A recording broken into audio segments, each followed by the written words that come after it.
All right, welcome everyone to Robot Builders Night Virtual for January 7th, 2025. Welcome back from the Christmas break and Happy New Year to everyone. I hope you all had a lovely Christmas, and maybe when we get to the round table, you can share whatever was anything that was special or fun or robot building activities or whatever. We will, first of all, ask if any new people in the call want to introduce themselves, and then we'll launch into the queue with Tom, Chris, and Paul, and Pat, who have something to share, and then we'll go into roundtable, stump the club, whatever anyone feels like. So I see James Nugent is on the call and hasn't joined us before. Welcome, James. This is the Dallas Personal Robotics Group and weekly video call, and open to everyone, and pleased to see someone new here. Would you like to tell us anything about your robot interests, or just briefly introduce yourself? You don't have to, but you may.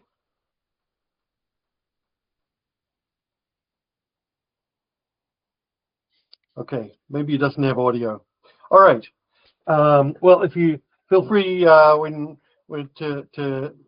jump in if you get audio when we get to roundtable, James. All right. First up, Tom. What have you been up to, Tom? Oh no, am I first? Well, I can put you later if you want. All I want to say is I spent the last 3 or 4 weeks building a camera-based object detector, and it has gone very, very well. But the material that I'll present might be a little lengthy. I don't know where you want longer presentations in the agenda. Your choice. I know I'm talkative. I think first is good for lengthy. First, okay. I shall begin. This is in several parts. Because we haven't met for a while, the Vancouver and Ottawa guys have had a preliminary version of this at a couple of their meetings. Let's find the present and window. And it looks like we want this one. Okay. You can see that picture? Yep. And you can see my mouse moving? Yep. Okay. So after all of my efforts at understanding GPS, and in terms of just how accurate I can get GPS to be without getting into differential or RTK, it became clear that I need a better method of doing close-in detection. And clearly the best way to do that is camera-based object detection. So I started to look at how to build that using these nifty little devices on the left. These are ESP32 cams, of which I have several, and I've been playing with them for a while, and they're pretty cool. And I'm getting comfortable with ESP32 development. So I wanted to use them to detect orange cones, obviously, and who knows what else I'll program them to detect. And I ended up with some interesting additions to the basic machine learning object detector. So here's an example of that, and there are others that I'll show that have been developing in the last week or so. The first thing I tried to do was a little simpler, and I tried to look at some orange color blob detection. And this is an example of what's really easy to do as an experiment, but not suitable for my purposes. This is OpenCV blob detection logic, but it's running on a browser on my desktop. It's making use of the camera and the Wi-Fi connection from the ESP32, and it does a really, really nice job. And it's really, really easy to do, and it's fast, but it runs on a big computer, and that's not really the goal here. But I did enjoy using this to validate where I was headed. OpenCV, there is one attempt to implement an OpenCV limited library that runs on the ESP32, and there are several people who have online examples that essentially do blob detection on the ESP32 cam. But it's a fragile and complex development process, and I'm not prepared to go that way. You need the larger ESP32 cam versions because you need every byte of memory you can find to run the C++ code you end up implementing. So I decided I wasn't going to go that route. I have been watching this guy, the DroneBot Workshop guy, Bill, who has been using ESP32 cams for a while and has implemented some machine learning object detection on them.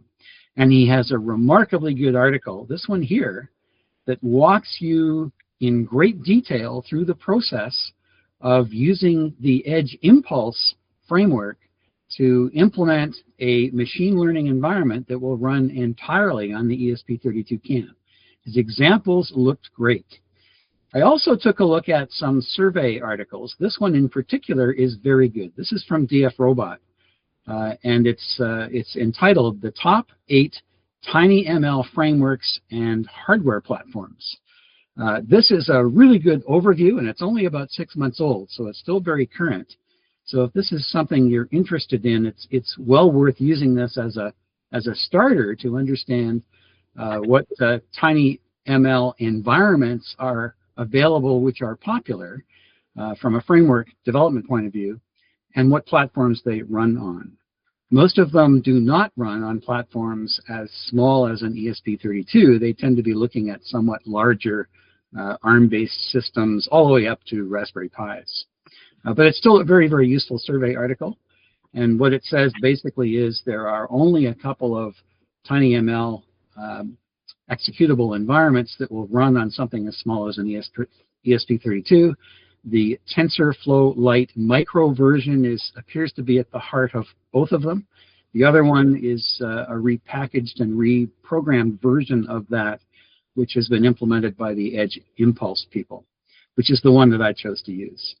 Whenever you're going to do machine learning, you need lots and lots of examples. You can see here, this is a selection from Bob Cook's Orange Cone database. I've also had a look at Doug's database as well. I know Pat Caron used that with the product he bought for training purposes. I chose Bob's, and it has worked out well for me. So I'm happy with that choice. When you go to Edge Impulse, you end up with what they call a dashboard, sort of the control panel for their development environment, which is highly intuitive and really easy to understand. This is a joy to use. You walk through it initially using the DroneBot Workshop article, and everything just clicks. Now, there's a hard work that comes up once you start to actually implement a model, but this is a really, really nice way to do it. What is Edge Impulse? Is it a framework that runs TinyML or what? Edge Impulse is a framework that allows you to build effectively the development environment that will describe the type of model that you want to build, the target architecture, the target hardware you want to run it on, and the image database you're going to use for training, and the parameters around that training. It's all done on their equipment. I believe their stuff is based in Europe somewhere, in the UK, I think. So it does the training? Yes, oh yeah. It does a lot more than training, as I'll show you in a few minutes. This thing was a joy to use, I thought. So you can use this environment, this framework, to train a wide variety of different things. My interest, of course, is giving it images and training them to find orange cones. And that's a relatively straightforward approach. But they also have plenty of examples and plenty of infrastructure to allow you to train all kinds of other things. For example, you can train this thing to find text. You can train this thing to find audio. You can train this thing to find sensor data streams, or to look for information in those data streams. One of their examples says, here's the data streams from a 9 degree of freedom IMU. And we'll show you how to use neural networks to train this thing to get intelligence out of what's coming out of your IMU. I haven't looked at that yet because this is a deep, dark hole you can go down into if you want. I'm trying not to go there. I was trying to get images working. But there's a whole lot of wealth here. The neat thing is that these guys take it to the point, I'm getting a little ahead of myself, but these guys ask you to describe the target hardware environment you want to run this on. And when you do that, they run simulators on the eventual object detection machine learning executable to give you runtime information, real-time performance information. So you don't waste a whole lot of time building a model, putting it on your hardware and saying, shit, that won't work, because you'll already know that. And I use that in my stuff. Anyway, I'm a little ahead of myself. In terms of image processing, because I had said I want to do images, I'm getting a set of activity boxes, objects here that will ask me a bunch of questions that are relevant to that. So it wants to know what size image I'm going to be happy with and how I'm going to produce it. So there's some functions in here that to say, given that your database of images is probably not going to look like the target you want to use, then there's some questions they will ask about how to perform the reduction of that data set for you. Once you've gone through some of this stuff, for instance, do you want to do color? Do you want to do black and white? How much resolution do you want? All that kind of stuff.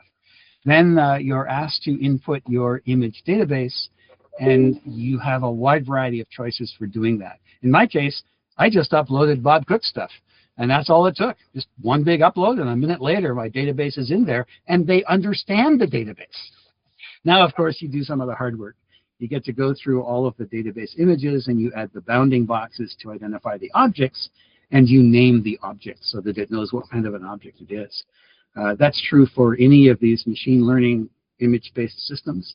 You tend to have to go through that exercise. Some of you guys have done this already with your object detector systems. Then you get to describe some of the parameters of the machine learning architecture you want to use. In my case, I'm choosing one of the lowest end of the hardware architectures, so there's only a couple of choices. But if you choose a Raspberry Pi, for example, you get a bunch of other choices. For instance, Bob Cook really liked the YOLO architecture for training and implementing his machine learning system. If you choose a Raspberry Pi, these guys will let you use the YOLO machine learning executable.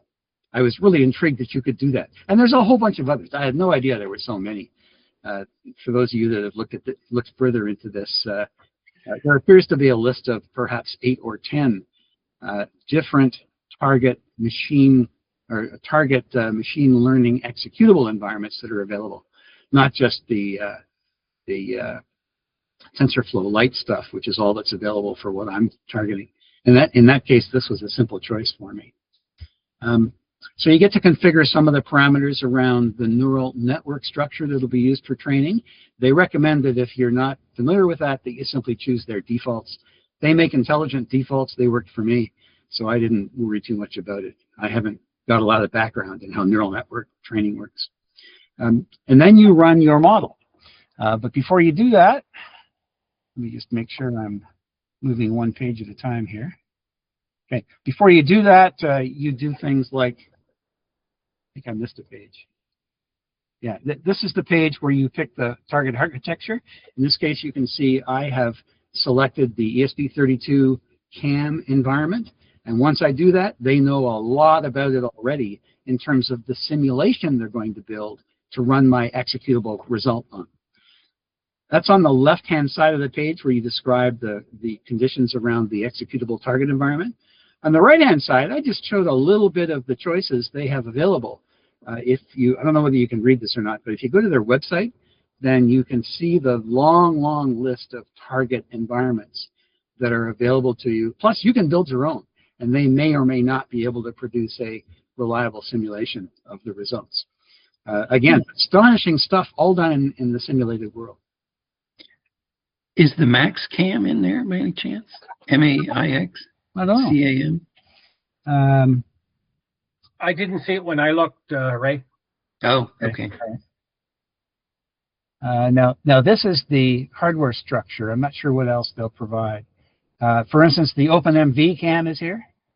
Raspberry Pis, Seed Studio stuff, and a lot of others. Stuff I never even knew was in this field. The Sony S Presence environment, for example. Never heard of it before, but apparently it's targeted at running AI systems. Anyway, I picked my Espresso, my ESP32 stuff, and that was sufficient for my purposes. So that allowed me to do the machine learning training using the image database and the model configuration parameters that I chose. And then they run that, they create that model, and then they evaluate it. The left-hand side does an evaluation using the training image components. Incidentally, these guys will let you pick your own test set versus training set, or they will pick it for you if you want to. I let them pick it. I didn't worry about it. And what this particular outcome, this is one example from the multiple models that I experimented with. Basically, this said I was going to get about a 92% success rate when the model tests itself against the images used for training purposes.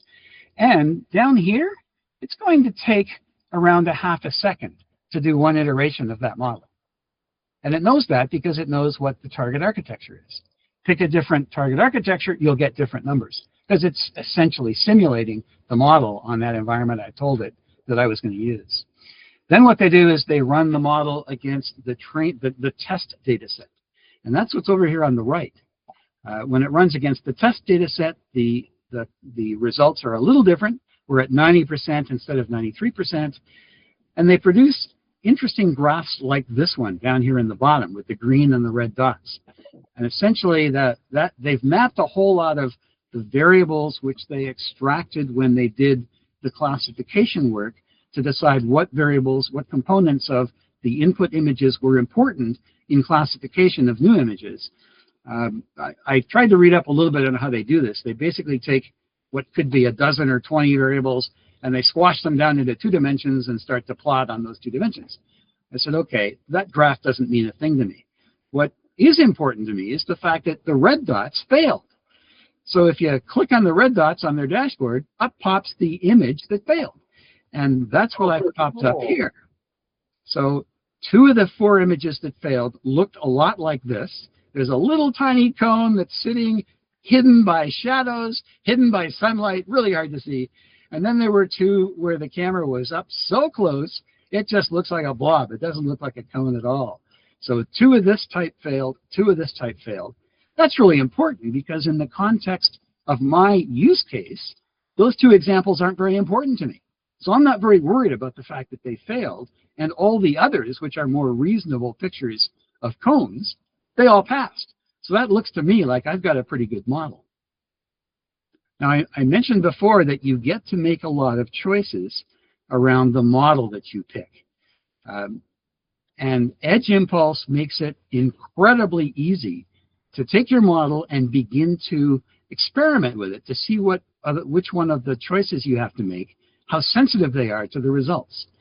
I showed in this table up here on the left, I just picked 4 of the scenarios that I ran through. I included the first one, which is trivial because it's unfortunately too real. It turns out that the first time you sit down and work through this thing and you upload your image of databases and they say, okay, draw the bounding box around every one of these pine cones, these orange cones one at a time, and then label them. I thought, okay, I know how to label stuff. So the first image was labeled orange cone 1, and the second image was labeled orange cone 2, and then orange cone 3. And if you do that, you will get a score of 0. Because it turns out they all should be labeled as orange cones. So some looking at some examples to figure out what's wrong very quickly indicated the error of my ways. But that was an easy process to go through because I was able to go back and correct this stuff really fast once I looked at some of their examples to see what I did wrong. Some of my other examples, I had started out with 96 by 96 pixels, and this is based on Bob Cook's comments saying that although he started with 640 by 480, it took enormous amounts of time, and he gradually learned that that's not really a good choice, that you, in fact, don't need very big pictures at all. And 96 by 96 was a nice default on the edge impulse system. And gray code also seemed like a good idea. You know, why use color if you don't need it? And some of the material I had read as backgrounds suggested grayscale was good enough. Get rid of the color. You don't need to process it. Well, it turns out that when I do that, case number 2, 96 grayscale, I'm only getting a 75% score on the training database and only 54% on the test database. And it's also slow as hell. 4 seconds to do one pass on my little ESP32. So then I started dropping things and increasing. I switched from grayscale to RGB, which makes a huge difference in accuracy. And I started to drop the pixel sizes and ended up down at 60 by 60 and RGB, which gave me 93% score and 90% accuracy and a 300 millisecond execution time. And that was the number on their simulated environment, but it's also very close to the number on my real hardware. So this is pretty impressive stuff. You may recall that Bob Cook's initial pass on his Raspberry Pi 4 with 640 by 480 images was about 1.5 seconds per pass. And he lived with that the first year on a far more powerful processor than I'm using. So this is pretty impressive stuff. I probably ran through 8 or 10 model scenarios, and I did it all in a couple of days, just tinkering away at it here and there, learning as I went to arrive at this conclusion. Now, it was really easy to do, and it's such a powerful mechanism for homing in on what will be an effective answer that Impulse provides tools to do exactly that. They have automated that scenario process in what they call their Eon tuner. The tuner is essentially a script that's either automatically generated or that you can write yourself. Here's an example of it over on the right. Very, very simple stuff. And all it does is it runs successive scenarios and it captures the results of every different scenario combination in a set of experiments. And then it summarizes the experiments in a table like this. This table shows a couple of my experiments. Now, one of the things you'll notice is that this experiment block indicates that I have saved 2 experiments out of a total of 3. That's because I have a free account. And free accounts are limited to 3 experiments at a time. That makes the automated tuner kind of useless, because if you ran through 20 or 30 or 40 scenarios in the automated tuner, you set the bloody thing up and you come back in the morning to see what the results look like. You got no space to store them in a free account. Nonetheless, this is astonishingly powerful. And I don't know what they charge for a paid account, because I got everything I wanted out of a free account. But boy, if I was doing this for a living, I'd have a free account in no time, or I'd have a paid account in no time at all. I don't care what it costs, because this works so well. So I ended up with a 60 by 60 pixel RGB implemented color. These are 8-bit RGB bytes. I'm getting 93% score, 90% accuracy, running in 3 times a second, and I have quite acceptable results based on the simulator. Now, when you do all of this, you're now given a whole bunch of choices for how you want to download the resulting product, the resulting executable stuff. Because I'm running on an ESP32, one of the choices that I had out of, again, about 20 choices, I could download a complete Arduino IDE package, which is what I did. So I have all the source code for all their libraries, plus the code they wrote for me, which I downloaded, stuck into my Arduino development environment, and was then able to compile and build that stuff without any issues at all. Yet there's a little bit of a catch to figure out where to put everything in the Arduino file folder hierarchy, but that's not very hard to do. So once you get all that working, this thing just runs. Now, I'm running the Arduino IDE latest version, which is 2.3.4. The advantage of version 2 of the Arduino development environment is it implements an automated make mechanism. So the first time I ran this stuff, the first time the development environment saw it, this very, very large, many megabyte package that I downloaded probably took 25 or 30 minutes to compile the first time. I don't know exactly how long, because I don't sit still for things like that. I went and did something else. And it compiled without fault. It ran. But it takes a long time. To be clear, this is an Arduino project or sketch with libraries that you run, that you download onto the ESP32, and away it goes. Is that correct? Well, the libraries are downloaded into the development environment, so the libraries can be compiled as needed by the mainline code. The mainline code that these guys provide is about 400 lines of code. It's relatively straightforward to follow because I have made a lot of changes to it since. But it in turn calls a bunch of libraries or classes that are in the library package, which you also download as part of this overall package. I just chose that particular method of doing it. If you have one of their exact target architectures, then you can download a compiled binary if you want, and just load it on your machine. But the only one they have for the ESP32 is for the camera product, the expressive cells, called the ESP32i. So I don't have an I because that's the expensive product, expressive cells. I have ESP32 cam clones, so I had to compile the thing myself. But yeah, Paul, for this purpose, it was easy. So if you chose a Raspberry Pi, again, you'll get another whole bunch of choices for how you want to download the resulting package. I haven't done that, so I don't know what they look like, but my guess is it would be just as easy as what I did. I have made a number of changes to the package, so I've been testing the Arduino automated make mechanism. So as I begin to make changes to add stuff to the executables, I'm finding that my compile times in the Arduino environment are on the order of a minute or two, because it makes effective use of its automated make mechanism, which didn't exist in version 1 of the Arduino development environment. Thank God I upgraded. Okay, so far, so I ended up with executable stuff.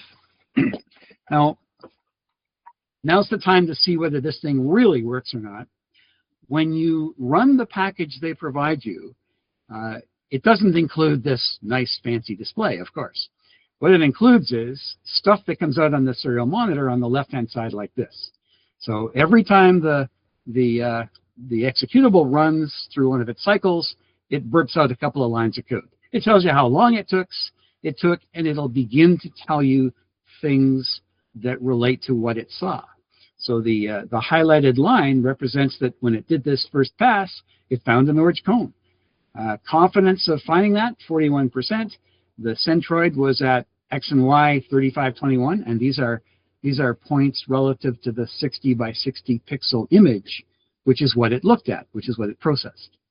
And this is the estimate of the width and the height of the cone that it found.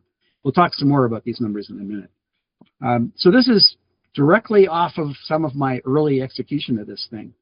And it's not bad, but what you'll see is it doesn't have very many orange cone hits in the set of outputs. And in a few minutes, I'll describe a little bit about why that's happening.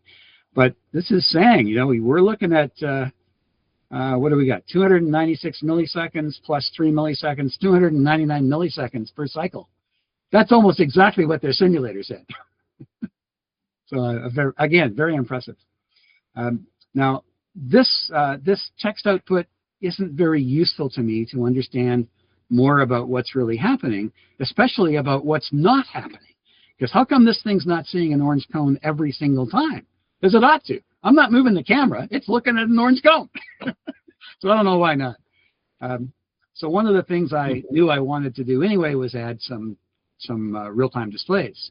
So I grabbed one of these nice little monochrome displays. It's got a simple I2C interface, and I began to go through the code that Edge Impulse supplied in their main code, and added the necessary structures to initialize the display and to capture the key elements that describe each object when it finds one, and to just put a little picture up that shows where it thought that cone was. And that was very useful, although there were still some more questions. So this was the first presentation that I did when I talked to the Vancouver and Ottawa folks 2 or 3 weeks ago. But I still had a bunch more things I wanted to do. For instance, I really want to see what the machine learning object detector sees. I want to see the camera image.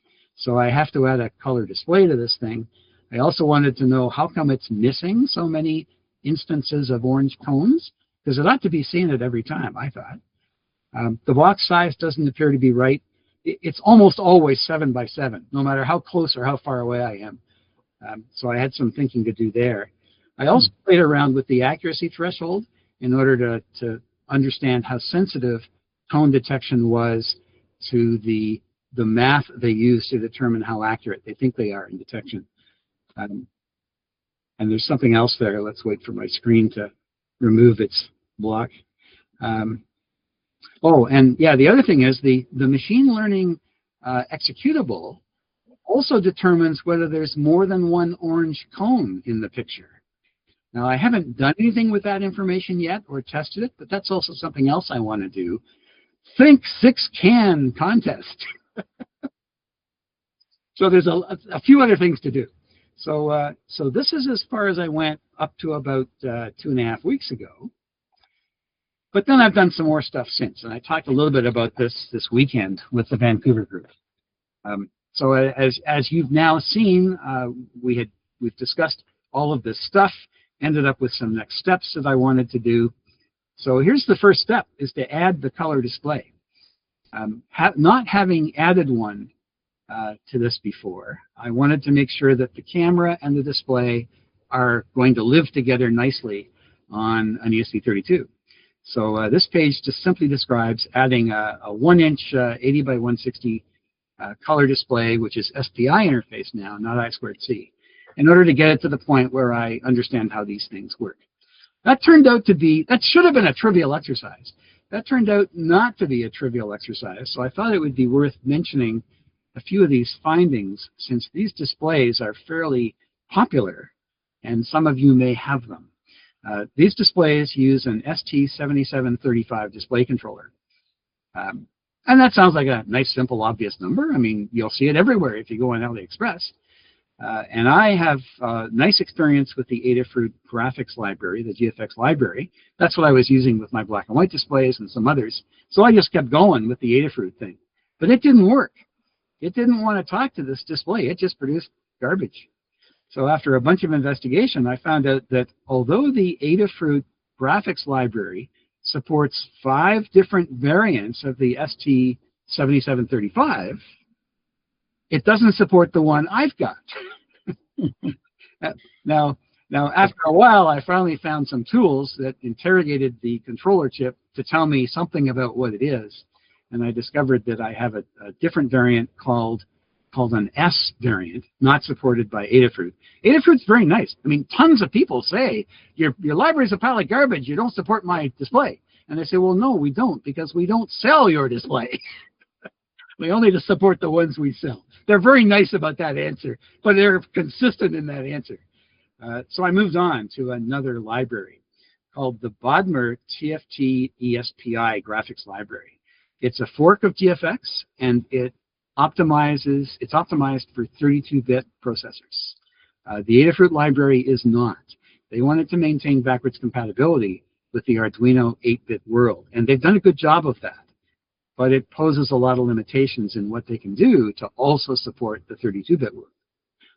Bodmer's not very worried about that. This is a 32-bit processor package. It runs with 8-bit stuff, apparently, but I wanted it for 32-bit stuff. It really works well, and more importantly, he supports about 10 variants of the ST7735, including mine. By the time I got here, I was becoming very intimate with the ST7735 datasheets. I had managed to work my way through a couple of them to understand where the problems were. So I was able to fix some of the remaining problems with this system. My images were mirrored horizontally, and I was able to find ways to fix that with some of the subfields in the register set of the controller, which unfortunately corrected the camera image, which was mirrored, but then it mirrored all the text stuff that I had, so that wasn't a good answer. For those of you familiar with the Random Nerd tutorial website and the folks that run that, when it comes to this class of stuff, they are astonishingly good people. The Rui Santos and his partner, They are really good, and they have an amazing project article that talks about exactly the controls for the ESP32 cam camera, which are not talked about anywhere else, as I could find. He's got excellent stuff. The documentation of the ESP32 cam libraries is notoriously awful. The developers on their forum are happy to talk about stuff, but they work at a different level from most of the rest of us. So sometimes you don't get very good answers from them. So if you're ever thinking of using this stuff, become familiar with both the Random Nerd Tutorials material on this topic and the DroneBot workshop material. He also has a lot of stuff using this particular target architecture. So I got to the point where I've got camera images working on the display, and I can manipulate stuff the way I want it, and it's going good. So now it's time to think about putting it together with the machine learning stuff. But before we get there, I realized one really important thing. Yeah, you can see this coming, right? I trained on cones that were standing up straight. My camera is feeding the executable cones on their sides. And I only discovered that when I started to add the images to the display on the ESP32. So if you ever wonder if you should build any of this artificial intelligence stuff without lots of information, don't. Build in lots of information. As soon as I saw this, it just became I don't know how the hell the thing found any cones at all. So was the image rotated? Was that a setting in the camera or something? There are settings in the camera, yes. There's also the physical arrangement of the camera on the board. For instance, my solution to this problem was just to turn the camera sideways. And I'm going to live with that. There is no rotation register for the camera.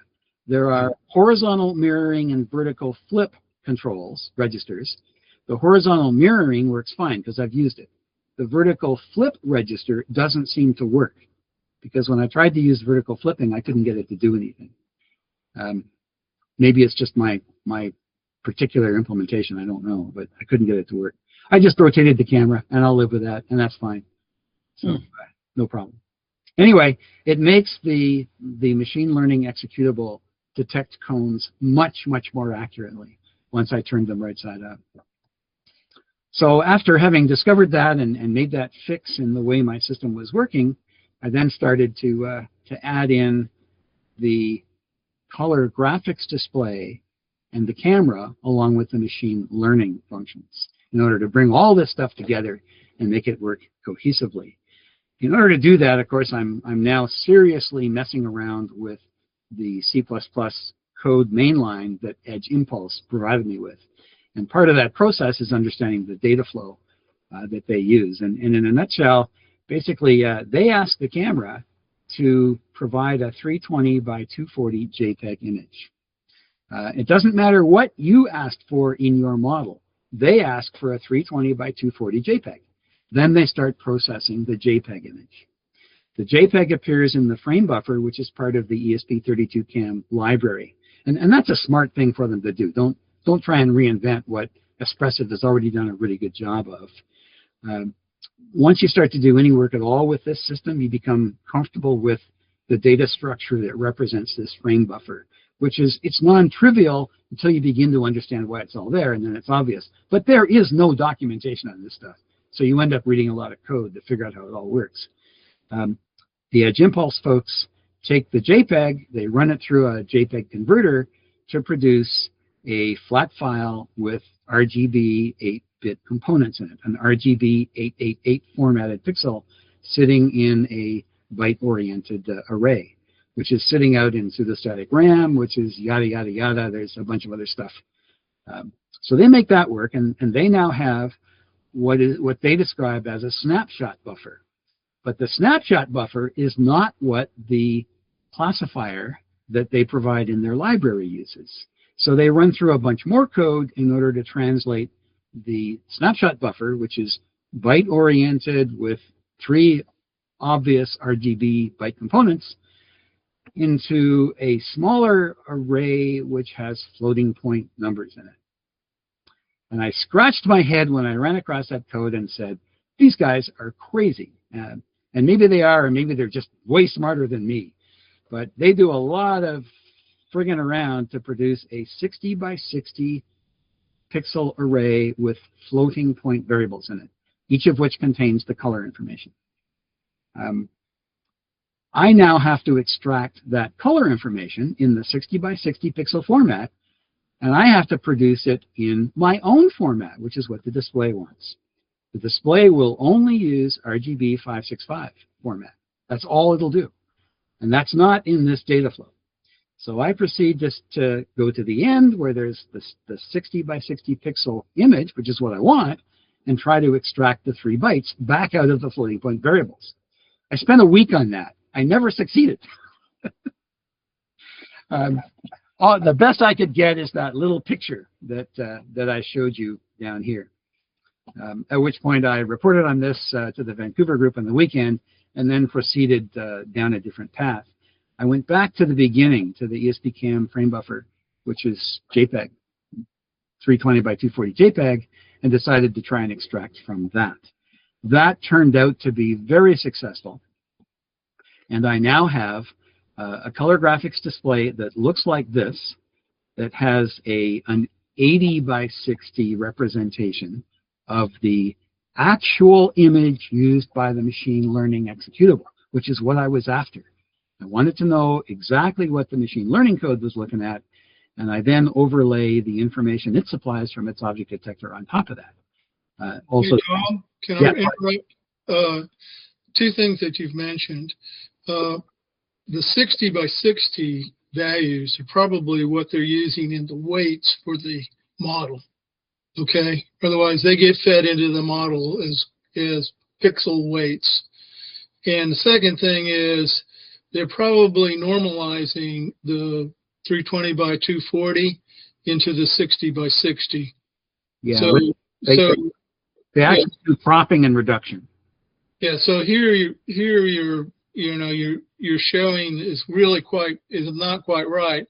They've taken the image and squeezed it into the 66 by 60. Actually, they don't squeeze it; they crop it.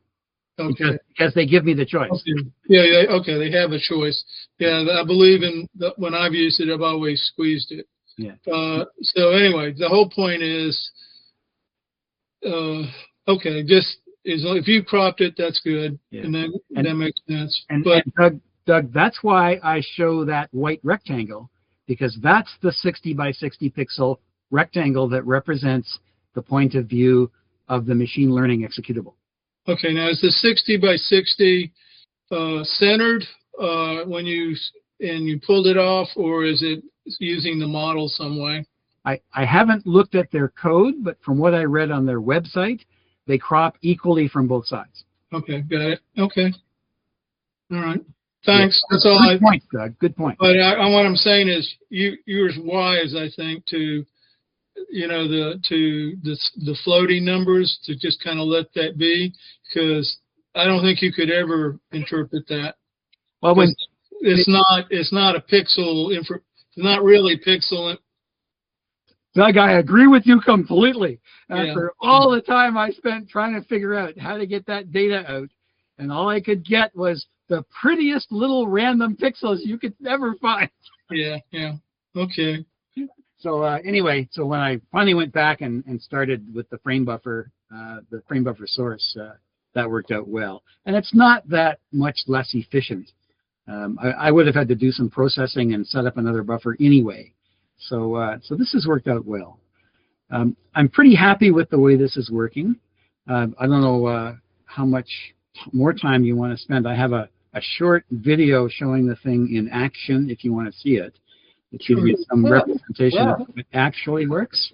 Let's see it live. All right, yeah, live. So I'm going to stop sharing here, and I'll share the picture or the video if I can find it here.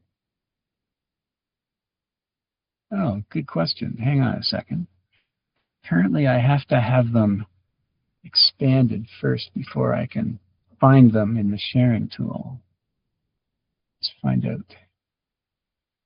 Where is it? Yeah, I think I have one of those non-supported 7735 displays. The colors never turn out right on it. Okay.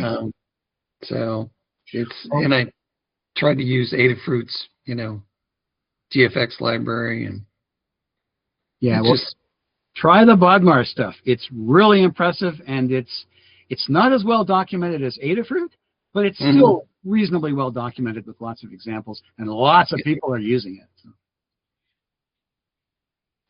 Anyways, where was I here? Let's see if I can get this thing to run. Can you see the... Oops. Okay, it's running. I should... let me just stop this for a minute, if I can. Oh, what happened to my control bars? Anyway, there it is. It's running. This is really, really hard to take pictures of this with my camera phone. I don't know what happened to the pause control on this window. Isn't that strange? Where is it? Let me start this again. They are gone. Huh.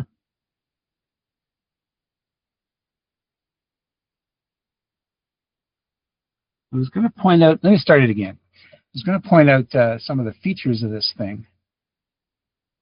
Let me see if it'll start again. Huh. That's really weird.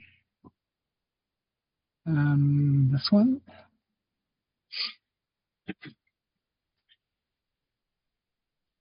Oh, I can't size it.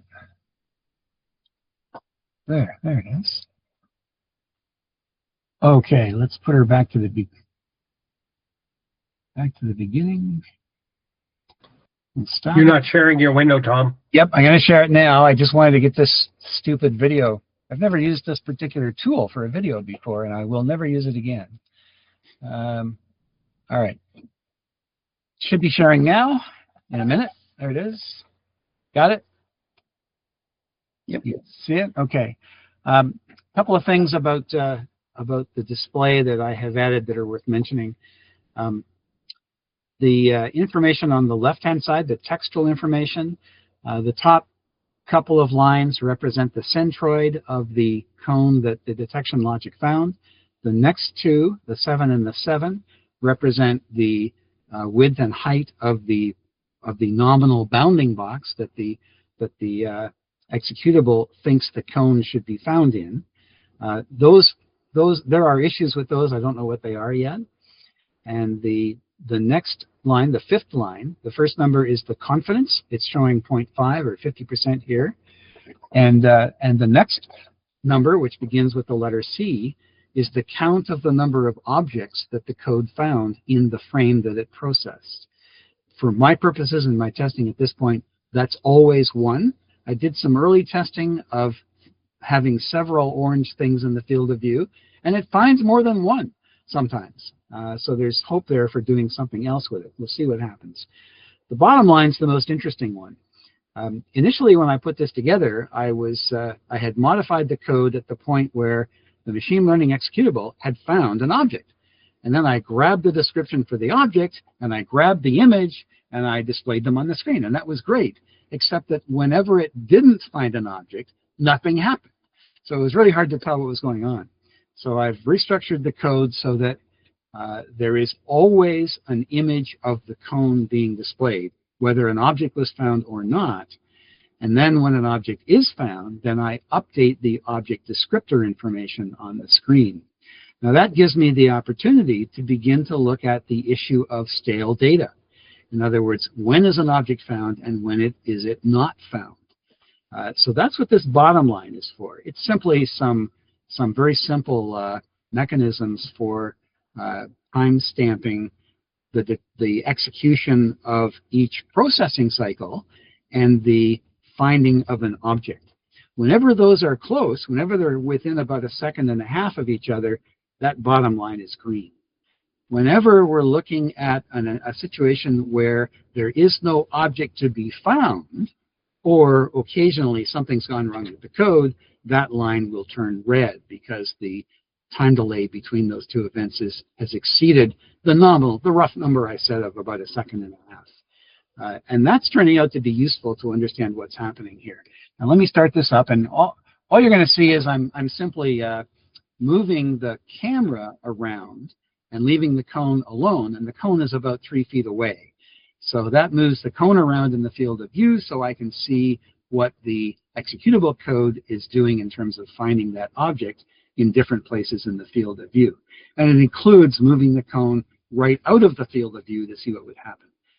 Towards the end, I also experimented with moving the camera assembly farther away or closer to the cone, but at that point it becomes really hard to get good videos, so I don't think it's useful. So I'm going to run this now, and we'll see what happens. I'm not sure how well this is going to turn out. We're seeing green. We're seeing the white object, which is the centroid, moving around as the cone moves. Now it's red, and I don't know why it's not seeing the cone. When it goes off the field of view, it's obvious it goes red. The cone will come back in the field of view, and it seems to take it a little bit of time to decide that it's seeing it. There it is. Seeing it, not seeing it, seeing it. I don't know why it's a little shaky. That leads to some interesting additional work. For instance, do I have to put in some automatic camera controls on things like contrast and brightness? I don't know how much value that is or even how to do it on these cameras, but it might be beneficial. So the cone goes off the other side, the line turns red. Cone moves back in, the line turns green. So this thing seems to be doing an acceptable job of identifying a cone and showing where it is. It's good enough for me to move on to the next stages. I'm certainly not going to abandon this project because I think it's showing really good results. I'm going to put together a 3D printed package to hold all this stuff and allow it to be mounted on a robot and build probably an I2C interface so I can gather some data from it and pass it to the robot's computer, and also potentially allow the robot computer to provide some control or modification of this system if that turns out to be an advantage. The code that Edge Impulse provides is quite easy to modify, so it's easy to add enhancements to this thing myself. And once you modify the mainline code and you run a new model, all of the functions and libraries associated with the model are distinct from the mainline code unless you make dramatic changes in the configuration of the model, in which case some parts of the mainline code will change a little bit as well. But I was quite impressed with that. I was able to do several models, download the models later, and not change my mainline code, which already had some of my modifications in it. And it just worked. So again, if I sound impressive, I am really impressed with the Edge Impulse approach towards these things. Anyway, that's the progress so far. Sorry it takes a while, but hopefully that was of interest. Yeah. So the little rectangle in the center, was that supposed to be the centroid of the cone? Yeah, it's a little square. Let me see if I can find a better picture of it. Is that a little better? So you can see the cone in the picture, and you can see the white square. You're not presenting it anymore. Oh, shit, I'm sorry. Let me just go back and show it again. Okay, you can see that? Yeah. Yeah, okay. So you can see the cone in the image. Okay, that's the real-time actual image. You can see the white square, and essentially that is a circle with a square around it, but they're about the same size on this very low-resolution image. Okay. So the little black thing in the center is the center of the circle, and that's the center of the centroid, defined by the X and Y points up here at the top of this top corner of the display. And then the square is represented by the width and height, the 7 pixel by 7 pixel thing. Okay. Now, one of the questions are, why is it always sitting at or above the top of the cone? And in a lot of, if you were watching this carefully, in a lot of the cases, it's actually up and a little to the left of the cone. So I don't know whether that's problems in my code in terms of what I'm putting on the screen, whether it's problems in the machine learning stuff, or something else. So you're saying that 7 7 width and height is the width and height of the little box there, but it's supposed to be the width and height of the cone, because clearly it's not the width and height of the cone in the image. In a perfect world, Paul, yes. Why is it not that way? I don't know. It's a long way short. That cone is probably 50 pixels high, right? And maybe 40. And the cone would be about 30 pixels high, yes. And it's saying it's 7, so something's wrong. Okay. Yeah. Thanks. Yeah. Thanks. So first of all, I'd like to know what's wrong, but it's also not that big a deal. If my goal is to find a cone, maybe it's sufficient. We'll see. Well, all you really need is the X value, so it seems to be tracking that quite well. So, hey. We're close enough, and the errors may be my fault. They may not be Edge Impulse's fault. I don't know yet. Do you have access to the bounding box? Do I have access to it? A lot of times the model, are pretty easy to, otherwise, since you have the centroid and all of that, you should be able to, is this an attempt to draw the bounding box around the cone and it's just not working? Yeah. Well, let's be clear on the terminology, Doug.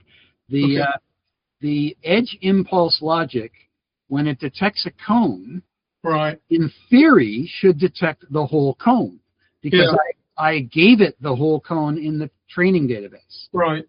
So, and the X and Y are what now? They're the centroid. Yeah. They're the centroid. Yeah. So obviously the centroid. What are the numbers here? So it looks like 25 and 35. Yep. So that could be the centroid, the true centroid of the cone, depending where 0, 0 is. Well, no, it's not. No, it's not. This is a 60 by 60 box. Right. 0 is in the upper left-hand corner. Okay, so if you move over X, 25. Yep. That sounds good. And then you move down 35. Yep. And that would put it closer to the center of the cone. It's closer to the top rather than the center. Ideally, it should be the center. Why? Yeah. I don't know.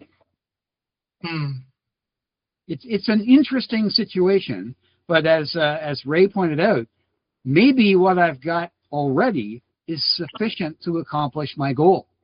We'll see. Yeah, well, just if you can reliably say, I've got a cone in view. And it's located here on the x-axis. Well, even if you don't know, ideally you want to know in the x-axis so you can move. Yeah. So the y direction is 60 pixels in from top to bottom, and it starts at 0. That doesn't look like it's over halfway down from the top.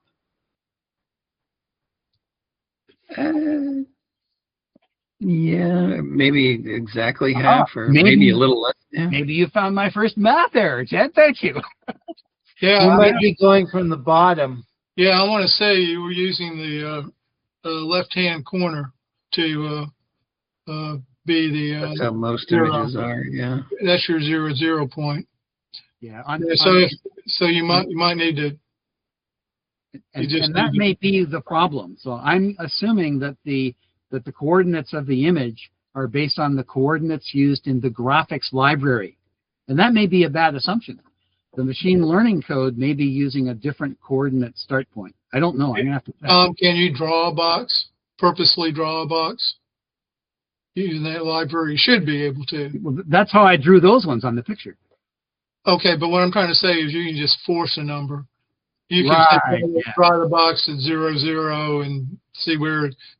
And I'll know where it is. Now, but that will only be where the library coordinate system, the graphics library coordinate system is. I already know that answer because I've been working with this stuff for quite a while.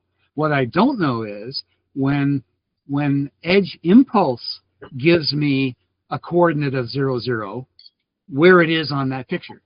I don't know that. Yeah, well, at least you got something to look at. Yeah, and this has mostly gone well, and I admit I enjoy the learning experience, and I think I've got a usable, practical implementation of a camera cone detector for about $10. Yes, Canadian $10. Wow. I think you've squeezed everything you can possibly squeeze out of it at this point for $10. You know. Yes, I think so. Wow. I think you got your money's worth. It's worked Pretty out pretty cool, good. Tom. Any other questions? Thank you. Well, probably the ESP32 cam and the display probably cost less than $10, right? I'm paying about $8 Canadian for them delivered to my house from okay. AliExpress. Yeah. Canadian. So $5 for you. Always got to include that delivery fee. Yeah. Anyway, that's Okay. that's about it. That's pretty Black, cool. black star for Tom for Oh, thank significant you. technical progress. Well done. Thank you. Yes. Very good.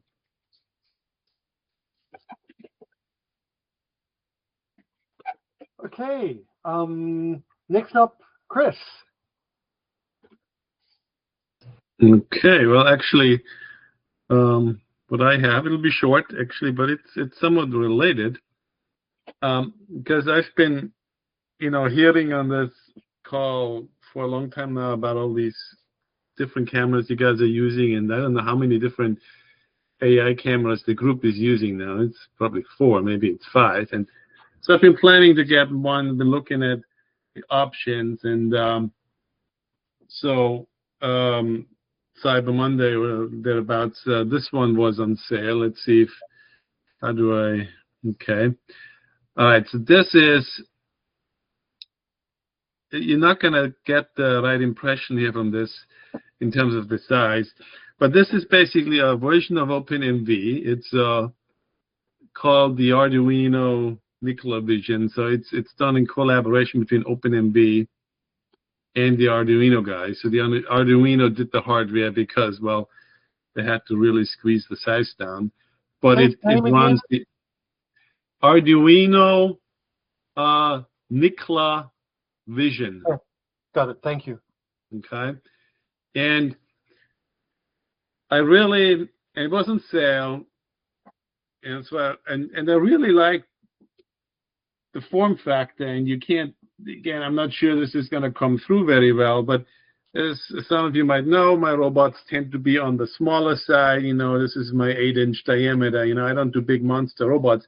So I like the form factor, right? Because this fits very nicely. I can fit it in between. It's like the size of a Raspberry Pi camera module. It's smaller than an SD card, right? So it fits between my decks. I can even fit it on the upper deck, and it sits just below the Lidar beam, right?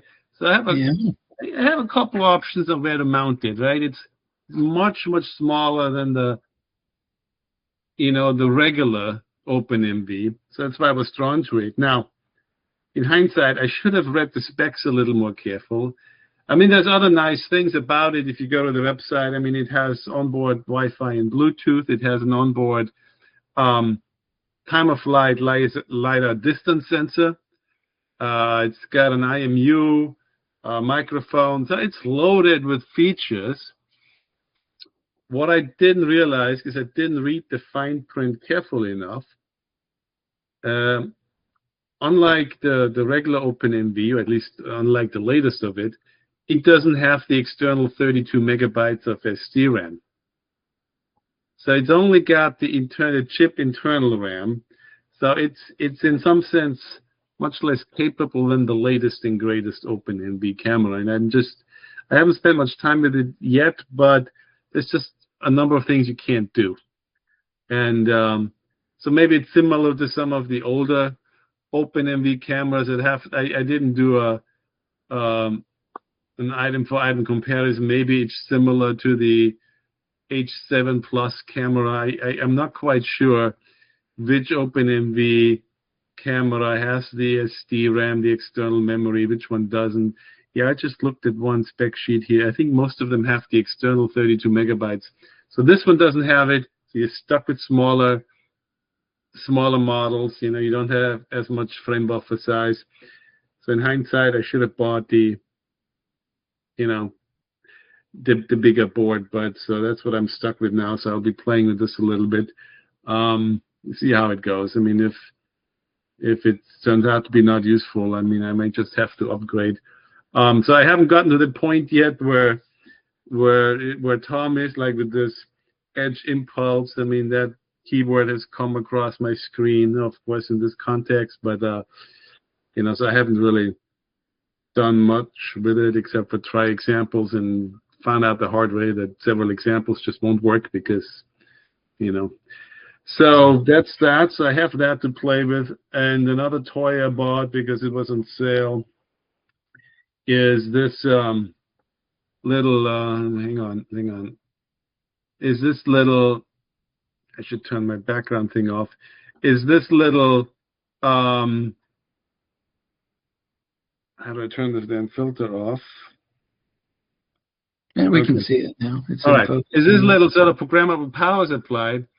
I had a real cheap version of it that I've been using, and it works great, but it's really hard to use. You have to adjust the voltage, precision, you know, multi-turn, you know, so it was cheap but hard to use.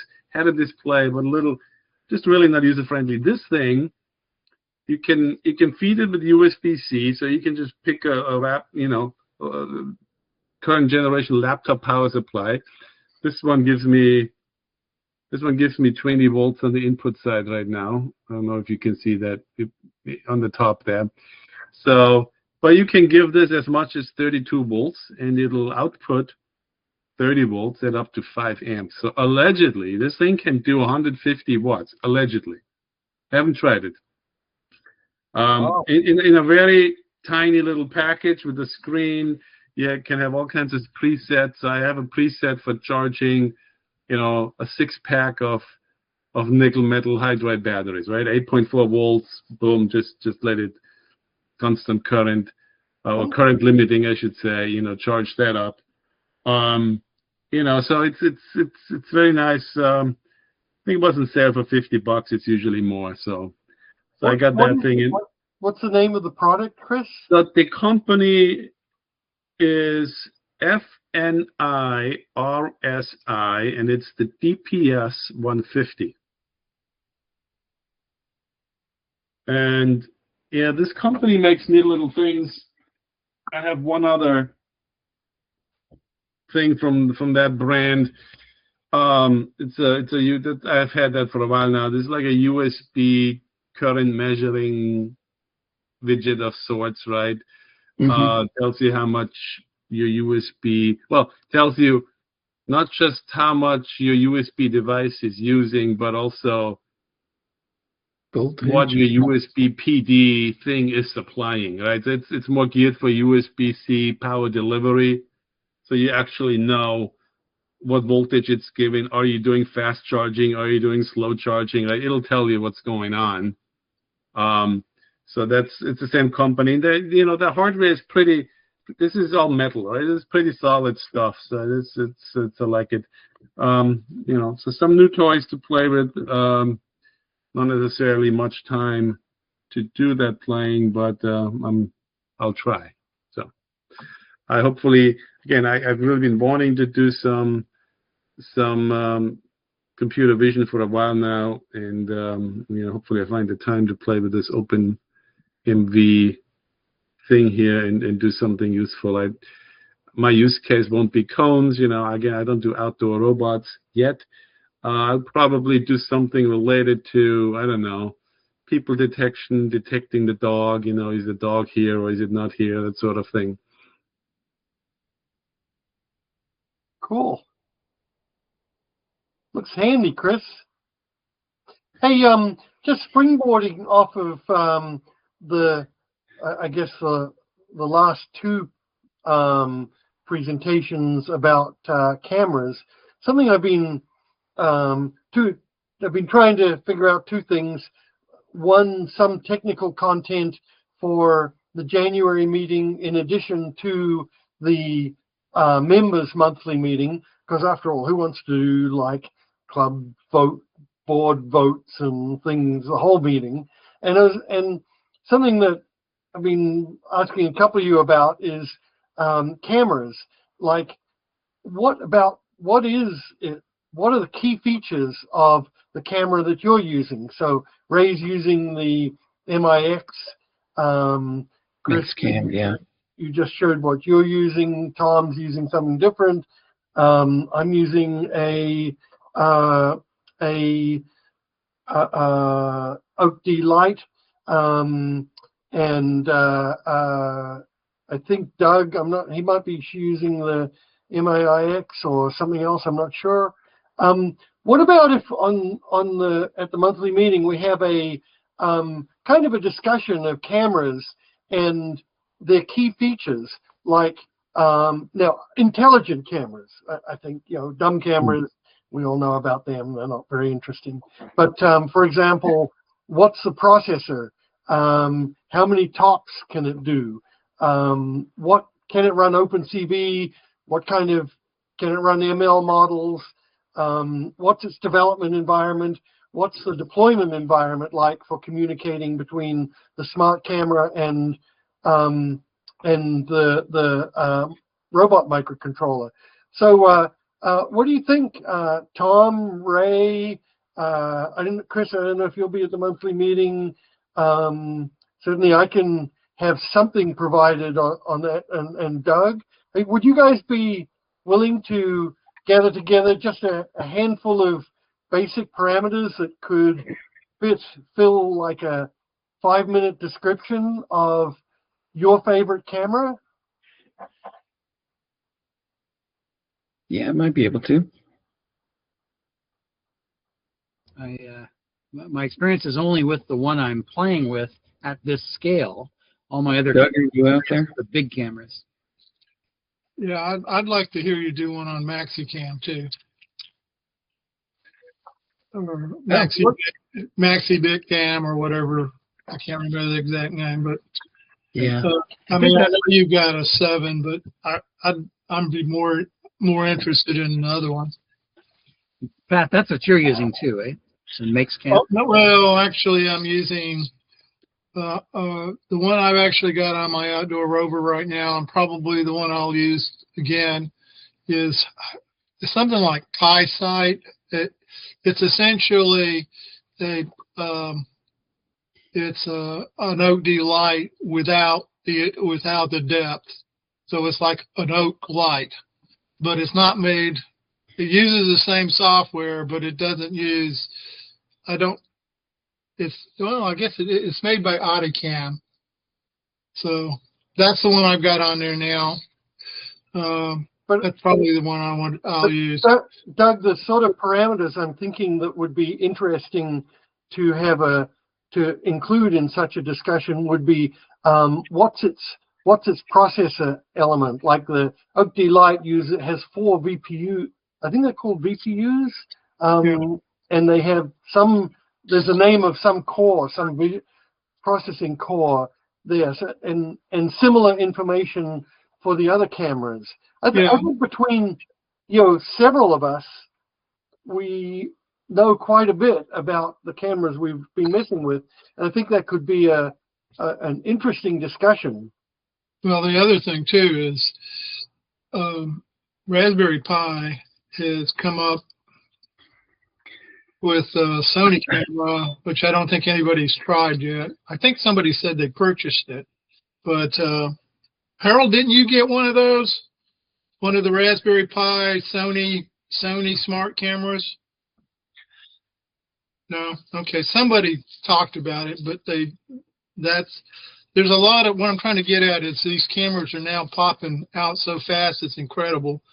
And I don't think Tom showed a list of cameras that are supported, of which there are about, I'm going to guess 30, maybe 40. Everyone's making one, but I just think it'd be interesting to just have a roundtable discussion among those of us who actually use them for something, and talk about what it's like to use them, their level of performance, the development environment, that kind of stuff. Are you guys agreeable to that? In 3 weeks? Yeah. I'm not asking for slides or anything, but some data that you can share on the thing. You got to know that. Looks good, I guess. Yeah, we could probably try it. All right. Thanks, guys.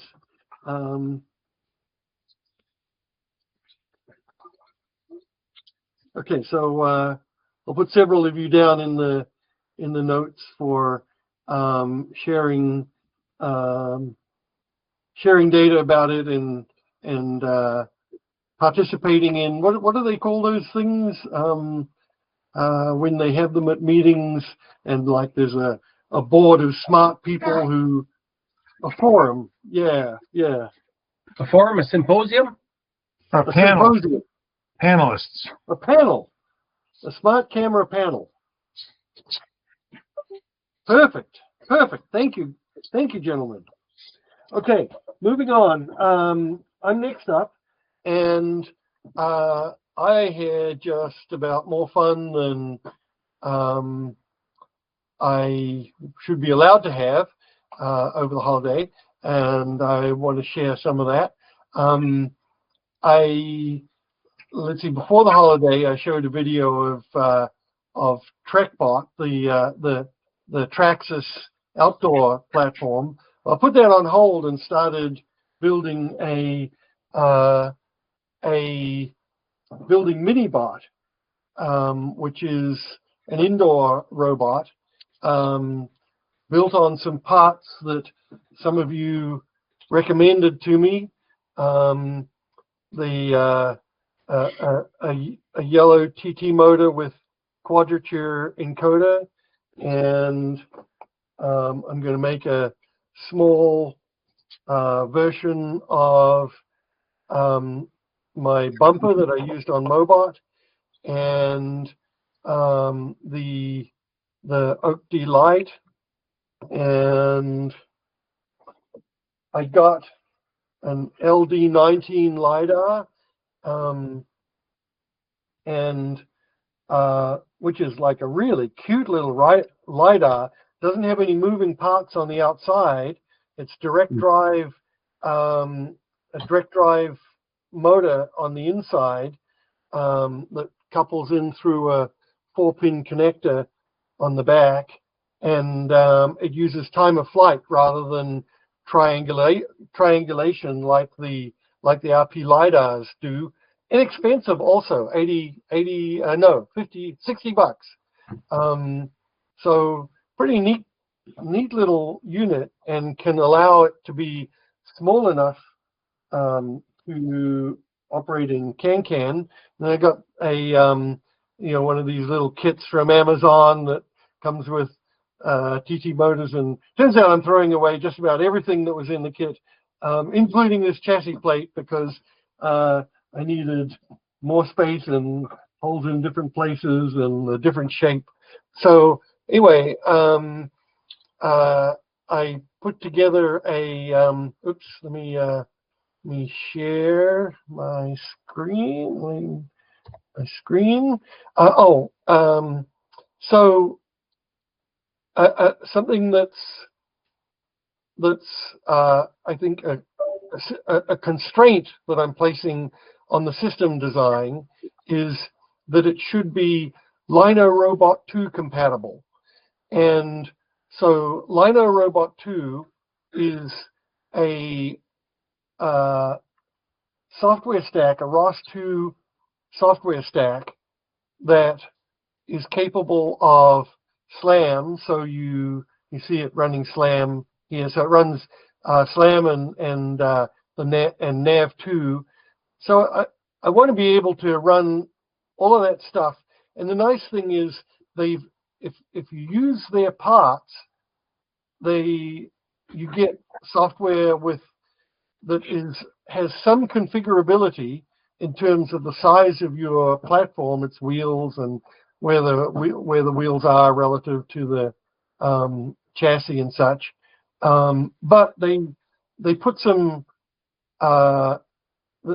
they have tested it with a certain hardware configuration, so that or they they will support Gazebo as well as the physical robot using the same URDF. So should be able to run it in simulation, at least in theory. And they run micro-ROS on a microcontroller. Now, the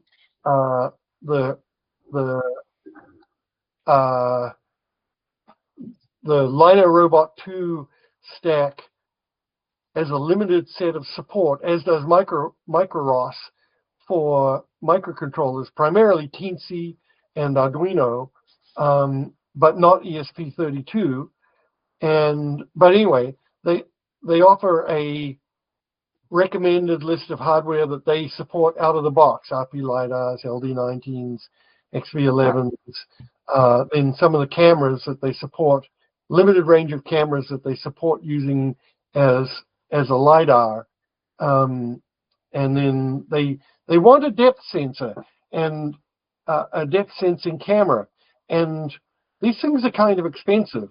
And except for the MaixCam, which I think Ray had said was in the sort of $50 range, but all the rest of these are in the $130 to $400 range. But it's not clear to me what they use the depth sensor for, or whether you really, really need it. I found a post that said maybe you don't need it if you make the right changes to the launch files. And Chris, you know the NAV2 stack, so maybe you can answer that question about why you really need a depth sensor. The NAV2 stack, so that's part of ROS 2. Yeah, actually, I don't know that. Oh, I see. You were using ROS 1. Okay. I have not made the full switch. No, okay. Not yet. Okay. So there are really two projects here. There's the Lino Robot 2, which is the host software, which you could run on your laptop or on a Raspberry Pi on the robot. And then there's the Lino Robot 2 hardware project, which is the software and supported devices for the microcontroller that's on robot. And so they have a list of like supported IMUs, desired measurement, motor control software, and so forth. God, that L298 will live on forever. Yeah. So, but then, crucially, a guy, and I have no idea. I'm going to try and get him to talk if he does talks at the February meeting.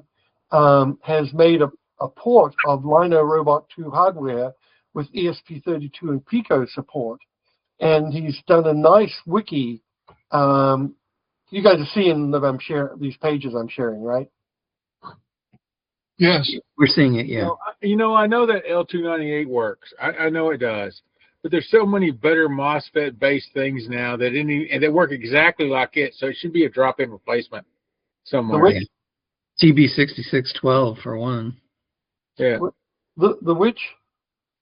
The L298. There's a yeah. It drops. It's like a volt and a half drop across the thing, and all these other. There's better stuff now. It's not that it's terrible. It's just better stuff. Yeah. So what the route I'm going to go is this this guy who hangs out on the Personal Robotics Forum called Thomas Chu, who's done a fork of Lino Robot 2 hardware and is bit by bit pushing his changes back into upstream, and he recommends the LD19, an ESP32 on a wave share general driver for robots, all-in-one control board, and a motor, and that's about it for.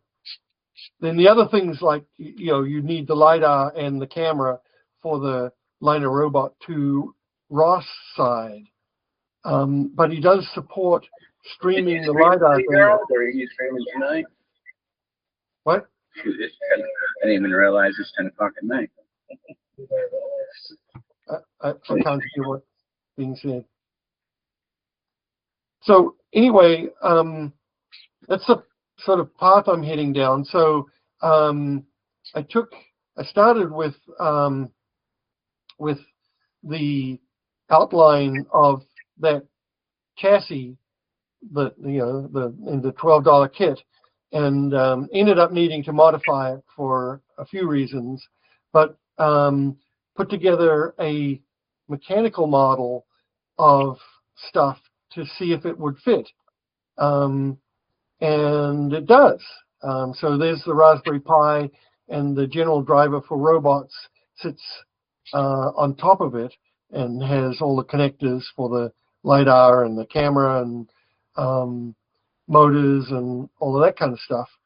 I was a bit worried about the weight of the bumpers, and the camera is quite heavy and it sits in front of the wheels, so I put the battery down the back.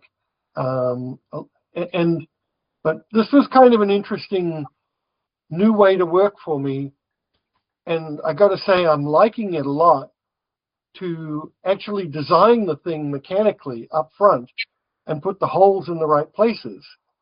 In the past, building has always been a very painful thing for me, because I'd wait till I got the parts and then I'd go out in the workshop and, put stuff about where I thought it should be, make a hole, make a mark, drill a hole, find that the hole wasn't exactly in the right place, didn't line up with the other hole, and have to try and turn it into an oval hole, and it was always just an extremely Make all the holes bigger holes.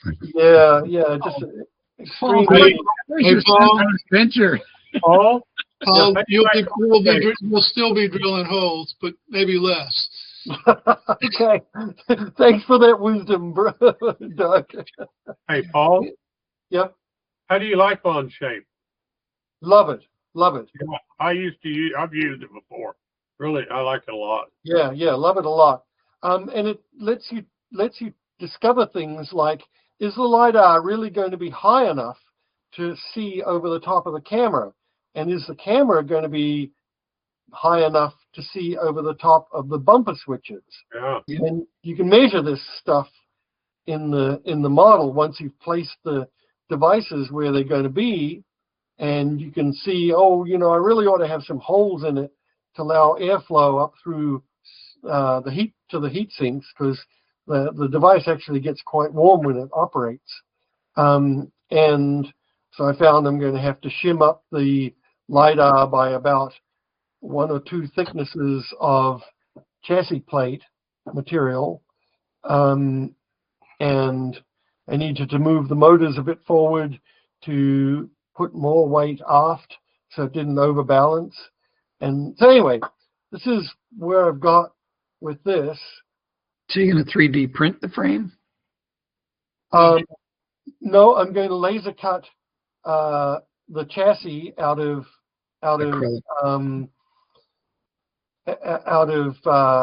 acrylic. So why am I not? I'm in the wrong. I'll tell you, I'm a big fan of what do they call it? The compressed wood board. And the reason why I say that is if you put it out of 1/8-inch Lexan, 8-inch plexiglass. Yeah. You're gonna have constant cracking problems. Oh. It's not gonna hold up. It'll look good for a while, but as soon as you hit something, it'll break. So you recommend 1/8-inch ply or 1/8-inch? You can use 1/8-inch ply. I think that, and masonite, that was the word I was looking for, or they'll call it tempered hardboard or hardboard. Can you cut it with a laser cutter? That can cut well with the laser cutter. Lexan, which you would think might be an alternative to, can't be cut. Can't be cut because it's got chlorine in it. Oh. Okay, so they won't let you cut it.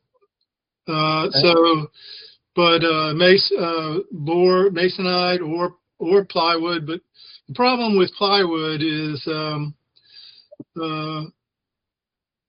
well, if you can, You know, I find with diode lasers, glue is really hard to cut, and plywood's got a lot of it. yeah, so, So Masonite, that's great. That's what I need to know, Doug. I'll go. I'll well, go to me, you can buy you know, you can buy a 4 foot by 8 foot piece of that stuff for, you know, for what you got there, $15 or something. Yeah. More than you'll ever want, you know. Cool. Yeah. So, Thanks. but and you can buy some really nice birch plywood, which is an alternative. Okay. Yeah. So I'm just saying, but I don't know how they weigh. You know, I think they're pretty comparable, but they're. I want to say the wood might be a little heavier, real wood. You know. Okay. Something I found to my surprise, I found a site called STL Finder that found tons of off-the-shelf hardware parts, like these 80 millimeter wheels, which so happen to be the same size as the ones that you recommended, Doug. And Raspberry Pi and these TT motors. Then I just modified them because the one with an encoder has a disc that has to protrude through the chassis a little bit. Right. So anyway. By the way, Paul, those little parts that are holding the motor onto the frame, okay, your kit probably came and they're probably made out of acrylic, and so they're going to break. Yeah. So the best thing to do is to just model those up. I might actually have a model I can send you, and just print them out. Use your 3D printer. Okay. And the 3D print material, especially if even PLA, it'll work fine. Oh. But it's a lot better than acrylic. Okay. Thanks for that tip, Doug. Awesome. I use Masonite and 3/16 plywood for a lot of my build boards for this kind of stuff. Yeah. Easy as pie and dirt cheap. Tom, since you live in the metric world up there, so what is 3/16? What is that? Is that 3 millimeter? Is that 3 millimeter plywood? Yeah. Okay, so 3 millimeter. That would sound, if you could get quality birch 3 millimeter plywood, that might be. 3 millimeter is an 8, so 8 times 3 is 24. So it's probably about 4.5 or 5. Yeah. So. Yeah. Cool. I have scraps of it lying around from household projects, so it's easy to come across in my workshop. Yeah. That and an electric drill, and you're all set. Yep. So I use the Sintra board. Expanded PVC board, easy to cut, easy to machine, easy to drill. What is that, Pat? It's called Sintra, SINTRA. That's a brand name, but it's just an expanded PVC sheet. Okay. And it's available in different thicknesses. Okay. And laser cutter? This piece here I cut with a knife. It's about an 1/8 inch thick. So 3 millimeters or 3.2 millimeters. Yeah. And I cut with an X-Acto knife. Oh, so it's like foam board? It's like foam board, but it's the same material. It's homogeneous all the way through. Oh. So it's got a smooth surface on both sides, and then it's got the expanded foam inside. Okay. So Amazon sells it in smaller sheets. I happen to have a sign shop guy here a couple blocks away, and I bought a 4x8 sheet of it 10 years ago for, I don't know, $60 or $70.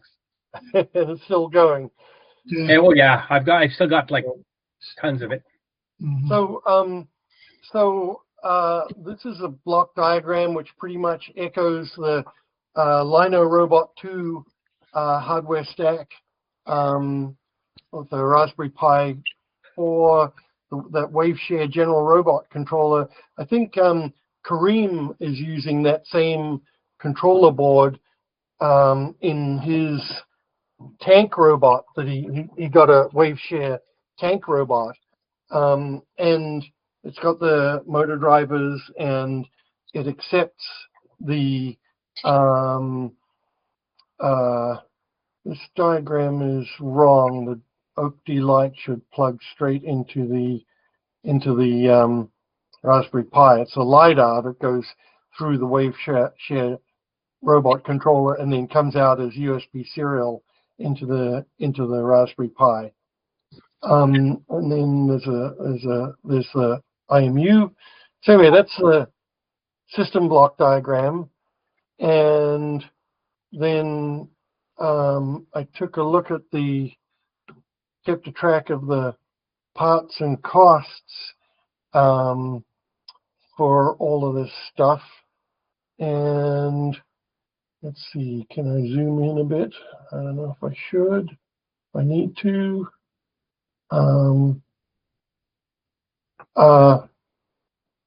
Yeah, so the spendy items and the reason why I think it'd be interesting to ditch the camera, because you maybe don't need a camera for something like CanCan, is, it's a high dollar item.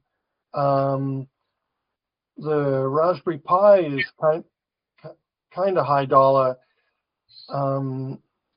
but you could go off robot, but I'm a little leery of that because then you're depending on Wi-Fi for comms, which seems sketchy. So, depending on what you do in that area could affect the final price by a couple hundred. So the other thing I'm sort of thinking about this thing for is maybe as a club we want to do another build more robots session, and if you can make something that's incremental, that you can start real simple and something basic that you can teleoperate, then phase 2 is you can have it run Foursquare or something that just runs on the microcontroller, and then you can go on up to and treat ROS as a black box that you just install and use as phase 3 with successive investments in learning and money. I think that might be a interesting strategy for a beginner's robot class. Mm-hmm. So anyway, thinking about that, so that's what I got.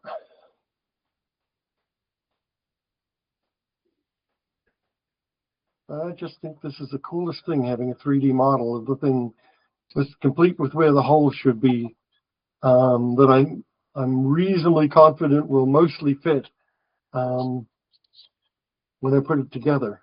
Okay, let me see if we can. I'm seeing something I think you're missing, but I could be wrong. Okay. I don't see any. What do you call it? Battery eliminator circuit, or where's your 5-volt supply coming from? I mean, I see a battery underneath, and I'm assuming that it's at least a 2S. I'm assuming. It's a 3S, and there's a WaveShare robot controller that sits on top of the Raspberry Pi, supports plugging in a 3S LiPo battery, and it down regulates it to 5 volts, and then feeds the Raspberry Pi with 5 volts and other sensors. Because you're going to have the OakD-Lite is a power hog. I'm not sure, but I want to say it's and the Lidar. I'm not sure what's the Lidar. The Lidar runs off of 5 volts also.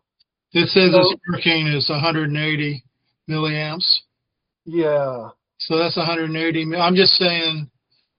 I don't know how much is the 5. How much does it give you there? Does it say?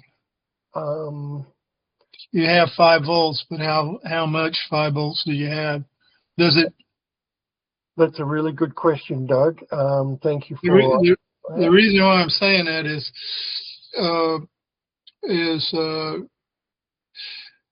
if you're having a 4, the 4 can be passively cooled. Okay, you don't necessarily need a fan on the 4. So you may want to go back to your spreadsheet, Paul, and add the power budget. Yeah, I think that's a good idea. Yeah, great idea, Tom. Thank you. I'll do that. So, were your thoughts? I guess you could use the LiDAR to find cans. It's showing it handling. Oh, that's serial. Okay, so they're not talking about the power. Oh, would that? Yeah, they've got red and black there going out to servos. Yeah, but read it. Go ahead and read it. Let's see what they say. So one channel UART can control up to 253 bus servos, but due to high power of the servos, it's necessary to consider whether the power supply solution is enough when using too many servos. But it at least can handle one servo. So yeah, I don't know. So you need to find out how much power you got there. Yeah. It has a INA 219 voltage current monitoring chip.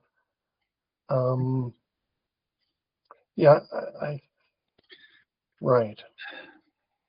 Yeah. So are you thinking of using the LiDAR to detect cans versus like the OakD-Lite or something, just to reduce cost? Or I think he's thinking of a general robot. He wants a capability of doing SLAM eventually. Right. It looks like it should do SLAM out of the box to me. Yeah. So that's what I'm looking for it to do. Mm-hmm. I mean, to do a scan, you're going to.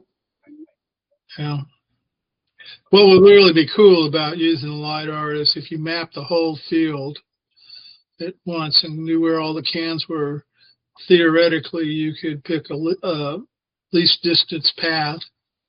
You could algorithmically go the fastest way.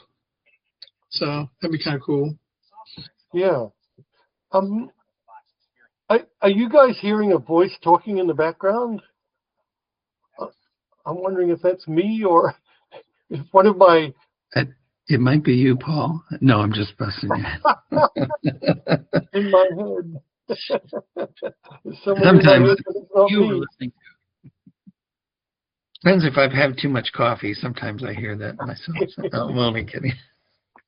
Okay, so let me make some notes about adding a power budget.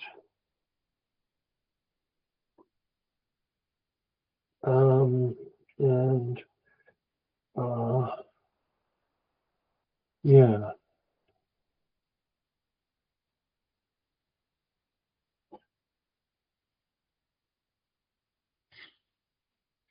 Actually, the noise from jet engines, I think I'm hearing voices in the.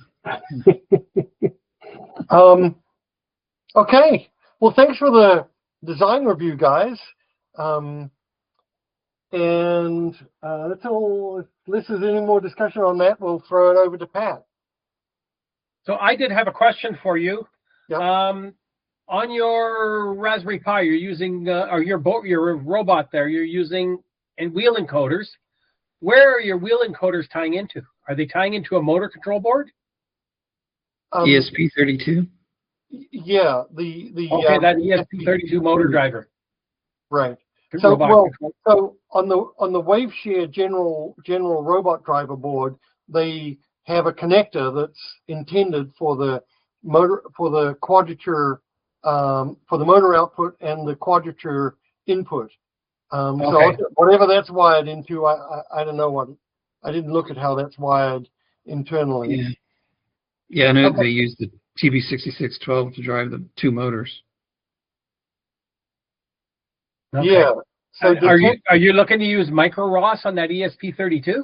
Yeah, that's what Lino Robot LidarRobot _ hardware does use microOS on whatever the microcontroller that you use with it is.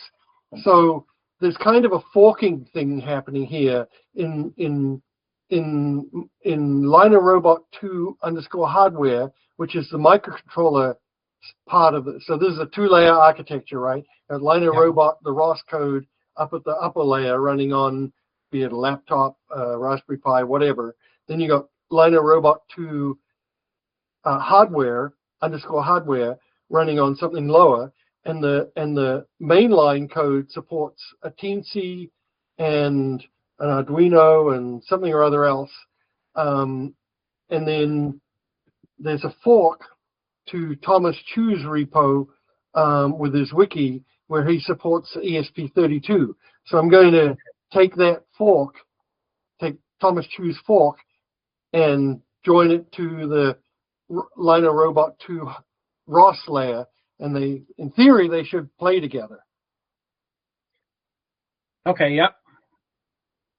That's what I had missed when you were discussing it. Thank you. So, getting pretty close to putting it together and trying it out. It's exciting. Okay, over to you, Pat. Okay. I've been playing around with Raspberry Pi Connect. I don't know if anyone has seen that. It's their latest, greatest interface. Typically, you can use VNC on your desktop locally at home, and you can connect to your Raspberry Pi and then you share the screen, or and basically control whatever's going on, just like a virtual desktop type thing, but it's a remote desktop. They've come out with a new version on their Raspberry Pi. Is it Bookworm, their latest version? It's called Connect. And basically, if I could share my screen. Share my screen. Let's see my entire screen. Screen 1 for now. Share. Okay, you guys are seeing me there. Mm-hmm.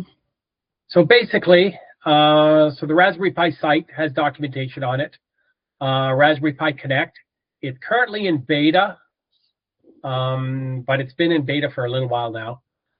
And basically allows you to go through different screens, set up a screen from anywhere to connect to your Raspberry Pi or to connect to a terminal window. Basically goes through the instructions on how to install it and turn it on the computer. Basically, you install it just by sudo apt install rpi-connect. Then on RPI Connect, you have to turn it on. And last time I just when I installed it, it was on right away. So today when I went to connect, I have to turn it on. So I can't connect to it till actually I turn it on and get it running, which I'm trying to work around that. I haven't seen an easy way to run it as a service yet, but we'll find a way. And basically gives you a window. So you have Raspberry Pi Connect. So connect.raspberrypi.com/devices. You have to log in with a username. You got to create an account. Then you can add a device, and it goes about how you add the device to it. And it gives you the options. So you can share screen sharing, or you can do remote shell. So I've already got a screen sharing set up, and that's what I didn't want to do. So now that it's up there, so it gives you a UUID, which is this long number. And so everybody in the world knows my number now. So I'll delete it and add it again, so I have a different number. But we don't know your login, right? So. Oh, I don't know. I think that once you have the UUID, I think you can log into it. So that's really? the issue. So it's oh gosh. You can I don't know. robot around your living room now. I'm not willing to try it yet to find out. I should on a different machine. So basically, it gives you access to it. So now, go back to where I was. And I might as well, did I shut it down? No, yeah, I must have shut it down already. So I'm going to connect via screen sharing. It opens up another window, basically, and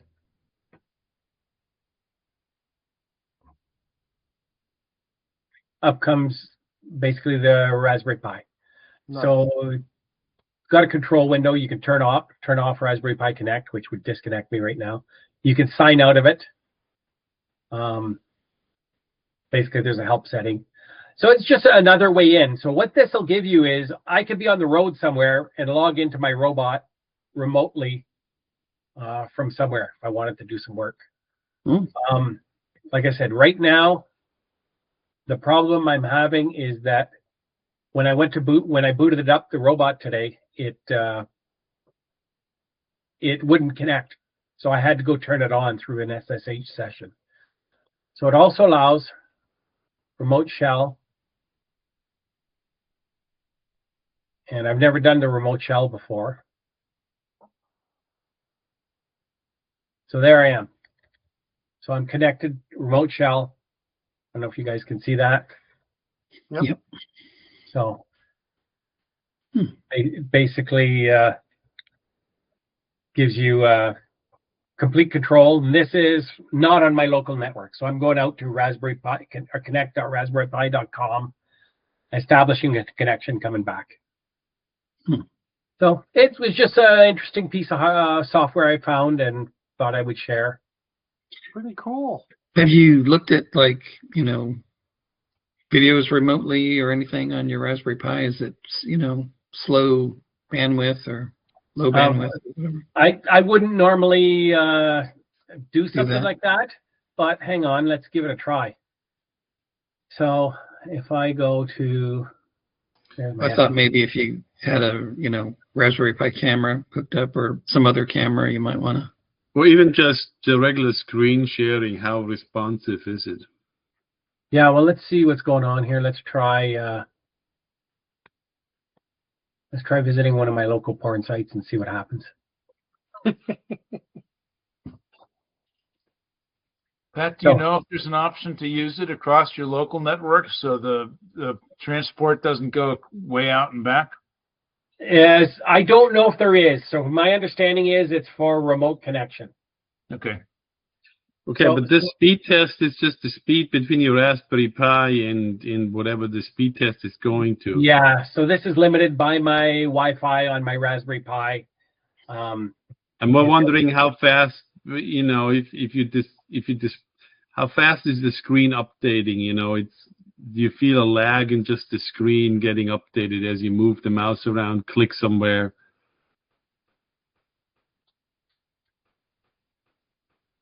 Can we get to YouTube somewhere? Because I know when I use VNC, and I sometimes do VNC from one computer, I have the other one right next to it, I put a VNC into it, and I move the mouse. Yeah. I mean, it's like there's a lot of lag in VNC, and I sometimes find myself then actually looking at the real display, right, and moving the mouse because there's just no lag. But when I look at the VNC display, there's just so much lag. So that's why I'm just curious how this compares to VNC. Yeah, so that's I know that right now it seems to be fairly responsive. I'm sure that a video is going to slow it down.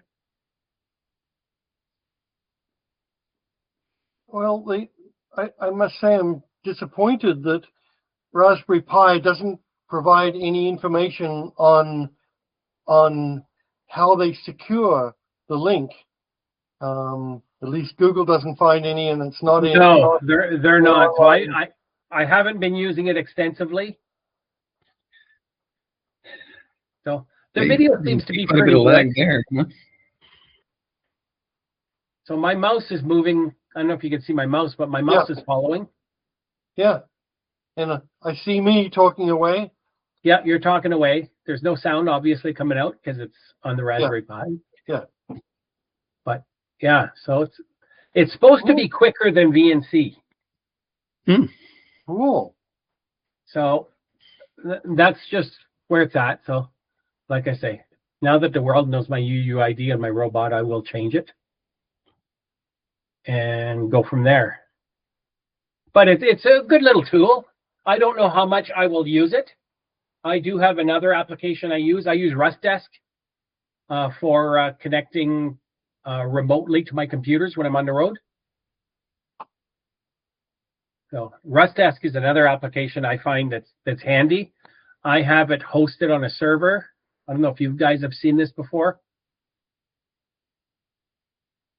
I can share that quickly as well. I read about it when I was researching it, comparing to things like Google Remote Desktop and some of the other frees. Yeah, so it's apparently one of the guys that worked on TeamViewer worked on this. So it's you know, it's fairly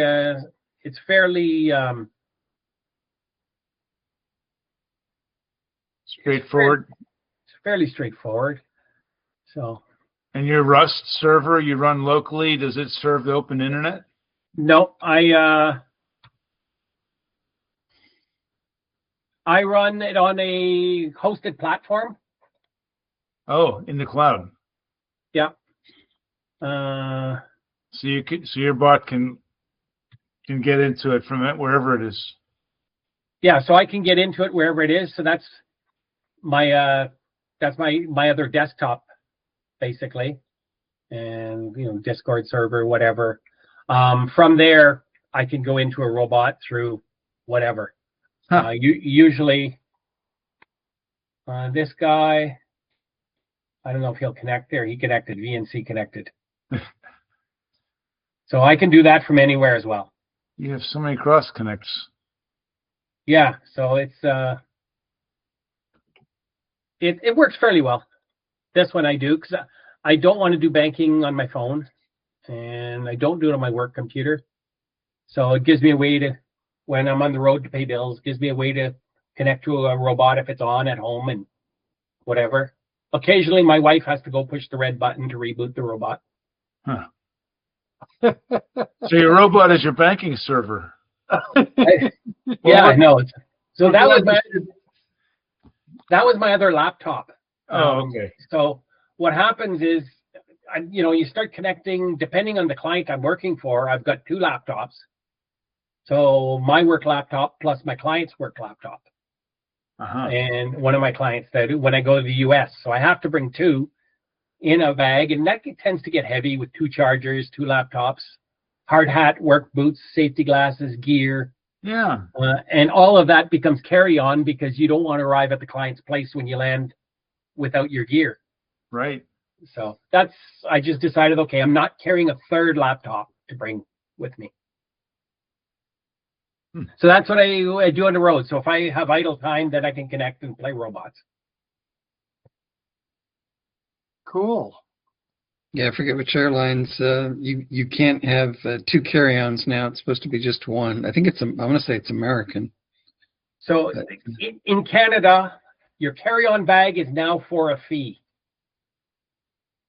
So you're allowed a purse, a laptop, or whatever as your standard luggage that you can bring. But if you have a piece of luggage that you got to put in the overhead compartment as a carry-on, that's going to cost you $35. Yikes. I think American Airlines followed the same thing. And it still depends whether they have room or not. They may still tell you it's got to be checked. Yeah. So it makes it a pain because, like I say, when I go to the US, it's 2 weeks worth of clothing with me. So you don't put that in a carry-on.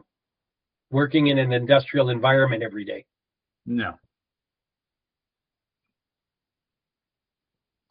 But that's cool. That's it for me, guys. Well, the only other thing I had is a toy. PC-based oscilloscope. Hantek, nice. Nice. What's the sampling rate on it? Oh, I don't know. Sample rate.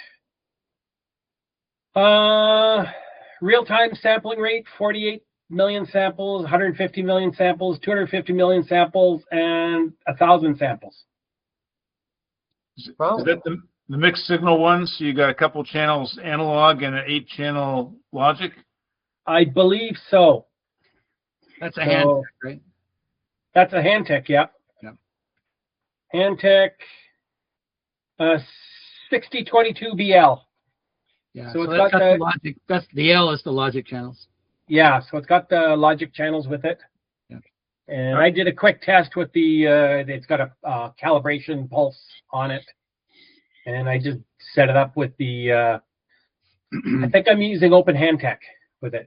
Good. I recommend it. MTEK, or how do you spell that? Hantek. Hantek. Yes. Yes, I've tried 4 or 5 different of the applications with my Hantek, and Open Hantek by far is the best one. Hantek, thank you. Is that like Win 11 driver compatible? I believe that there is a software, Windows-based software for it. My daily driver is Linux. Okay. So I run Linux. I run mine on Windows 10. I admit I haven't tried Windows 11 yet. All right, because I have the old 2090 from like 15, 20 years ago, which is a cool little scope, but it required you to bypass security protocols to install its drivers, and it's not very friendly to Windows 10 or 11. So, well, the variant I'm using is very, very happy on Windows 10. Oh, that's good. So we'll see how it works. I used to run it on a Linux box with the Linux version of Open Hantek, and then I had to do some updates, and I realized they have a Windows version of Open Hantek now, and it just installed and ran, and I'm so happy with it. Well behaved. That's good. Because there's another one. There's some, I forget the name of it, but there's an open source instrumentation console that supports Hantek and countless other other things, and it has like protocol decoding and all kinds of fancy schmancy stuff in it. I forget the name of it though. Yes, I'm running that as well. I'm just looking the name up now. You know the one I mean? I use it for my logic analyzer. Yeah. And I really like that, and I was considering running my Hantek from it, but I don't see any reason to change. So I run all my test stuff now on one Windows machine. And now it's all well integrated on the same couple of screens. Huh. They've come a long way then. That's good. Oh, yeah. They had a big trouble with Windows compatibility signing or something. I still have some really old test hardware that I run on an isolated Windows XP system. But that's remote from my LAN, and that's just for isolated testing. So we're kind of drifting into open mic. So, but I want to start off open mic with a only mildly robot-related thing that for the folks here in Dallas, I would like to organize a culture trip, because we can be cultured here in the DPRG. And let me see if I can find the right. You talking about eating yogurt or? Well, no, theater. Going to the theater. And as long as you don't do it on Friday or Thursday. They're forecasting snow for over 12 plus hours. So. Oh yeah, that's right. Snowmageddon is coming. Yeah. So I started a thread on the Discord server describing what I found, and basically this is the show that Mike Williamson built the robots for, and here's a picture of one of the robots. That's mother something or other, and I think the best date would be Sunday, January the 19th at 4 p.m. It's down in Fair Park, so that would allow us to drive in and out of Fair Park in daylight or nearly daylight after the show. And so what it is a show. So I'm going to click this and let's see. So the show starts at 4, you're saying? Yeah, Sunday. Went like at 2. 19th at 4 p.m. And so what it is, it'll be within the Embarcadero building in Fair Park, which will be transformed into a series of spaces bathed in ambient light from theater lights, which creates an immersive environment that invites the audience to move through individual narratives. So you might think of them as vignettes located in different places. So kind of like mini stage setups that the audience and actors walk between.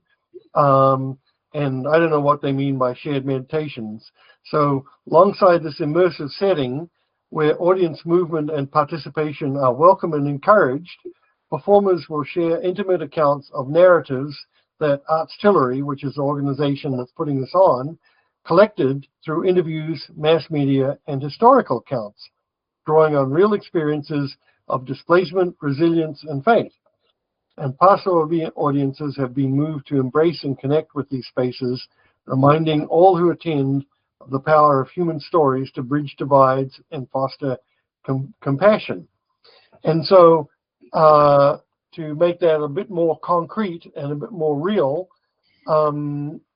Mike sent me a picture from rehearsal of, so this is a space that it's going to take place in. They've got the high bay lights on, but obviously they're going to turn them off and have like individual theater lights that will spotlight different spaces as the audience and this is Mother Robot in the foreground, that will illuminate different spaces that the audience and the actors walk to, so they walk around a series of vintages here. So everyone enters the space at 4 p.m. together, and they start at the first place, and then they move on to the second space and so forth, and something happens in these spaces.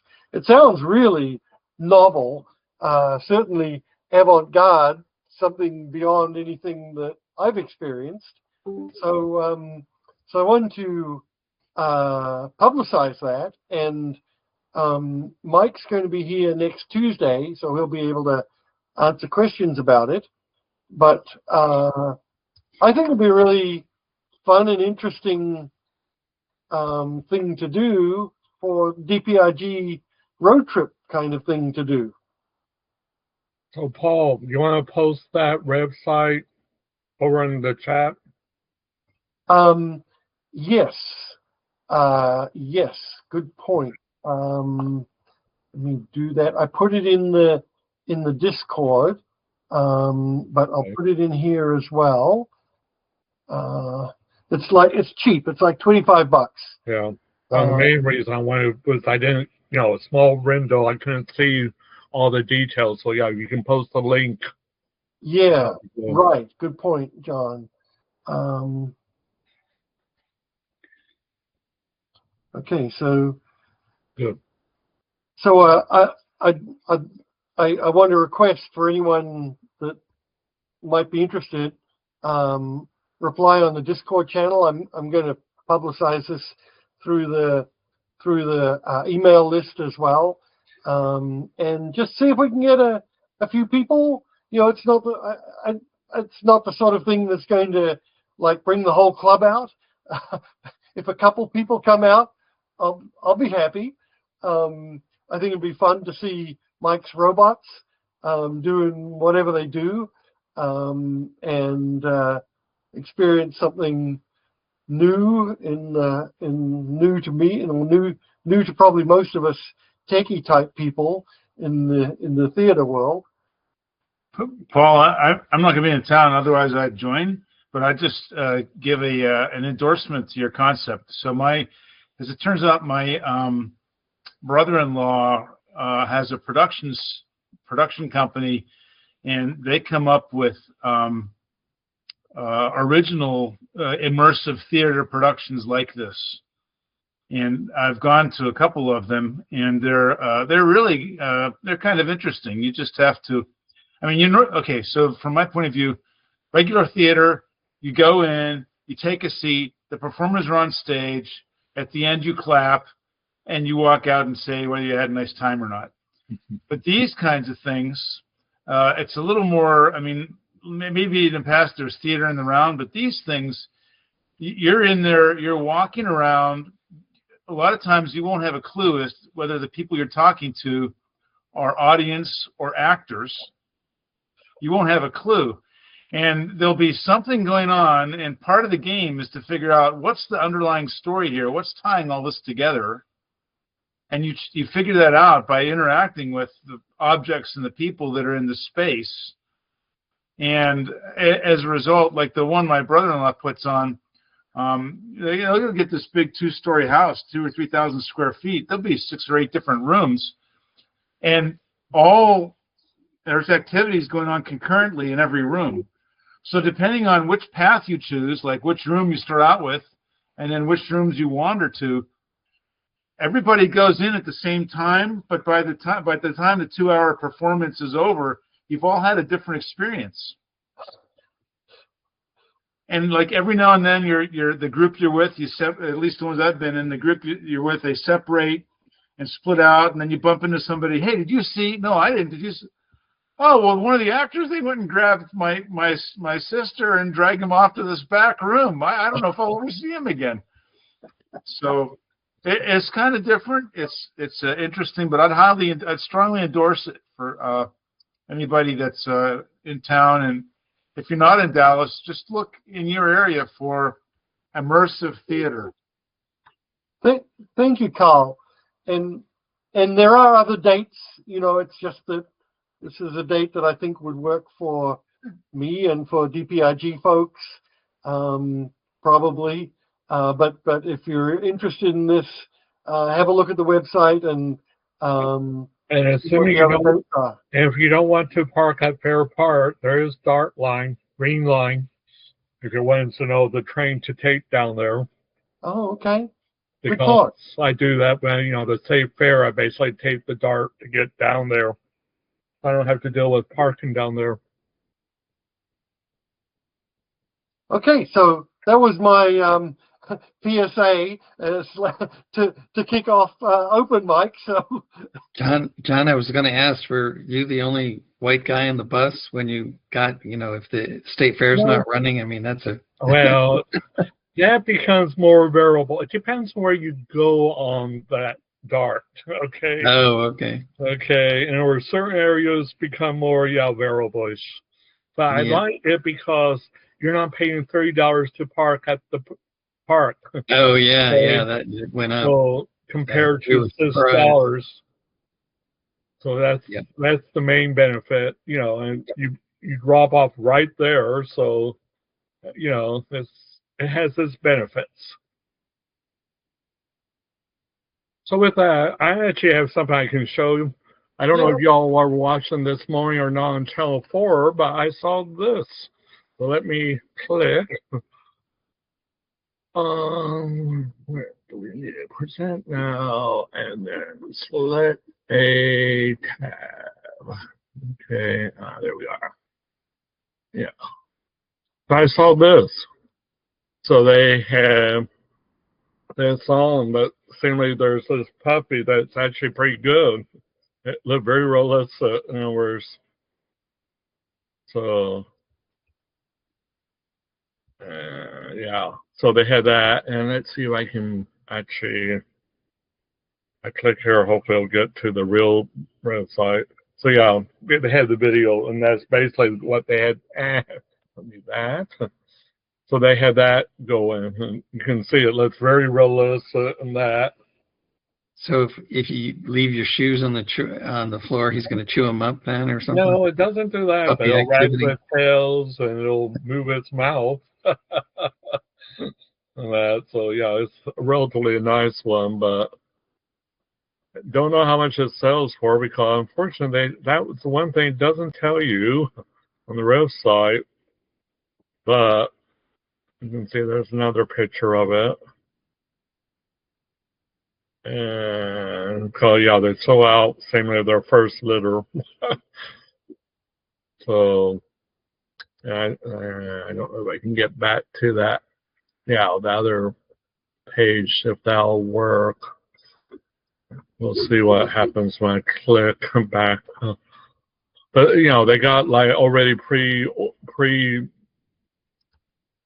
investors, and there's like, oh, where was that article?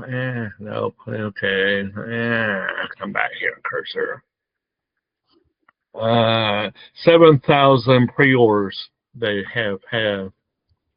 So I thought that was interesting. That numbers, they actually haven't had one out there yet, but they have that many. So I thought that was interesting. Saw that this morning. Yeah. So yes, they're actually getting robots that'll be more in the house. That's reminiscent of, there was a Japanese company that sold a seal, Right. probably 10 years ago, that was that kind of a thing. Right. But that was over in Japan. This actually, where are they based? I'm curious. That's the question. Well, They how didn't much of these? mention Because that. that seal was like $6,000. Yike. Yeah, well, they don't have the price. That's the one thing, you know. Let's see, okay. So there's the people.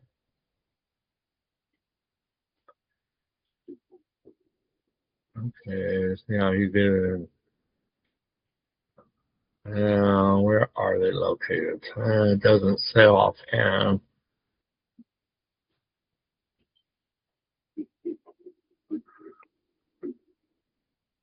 Yeah. Okay, I don't know if I click this, if they'll give us the information, because yeah, I'm wondering exactly where are they based out of. Let's see.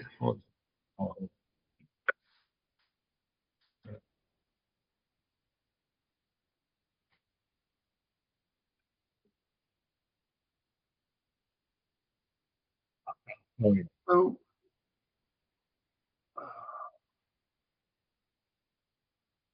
they talk about Tombot Jenny, apparently sold for 450.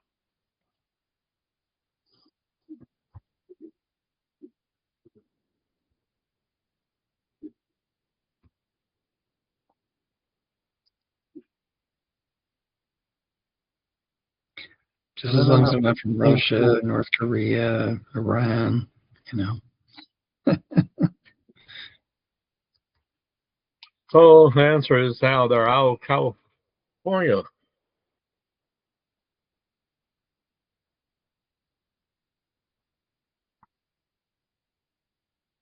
Huh, interesting. Cool. In one of the areas in California that hasn't burnt yet. Yeah, well, that's true. I did see that today too, but yeah, they're having fires going, but that's normal. Yeah, seems to be the new norm, yeah. So retail price will be 450 for Jenny. Okay, you found that. I was curious because when you go to their page, they don't tell you that. No, it's on CBS 8. You would think they would have had that there, other than the fact that, yeah, they're going to have another batch of them. But public launch is next week, apparently, at least next week from when this article was written, which was, that was back in 2019. Oh, okay. So it could be more. Okay. Interesting. Thanks, John.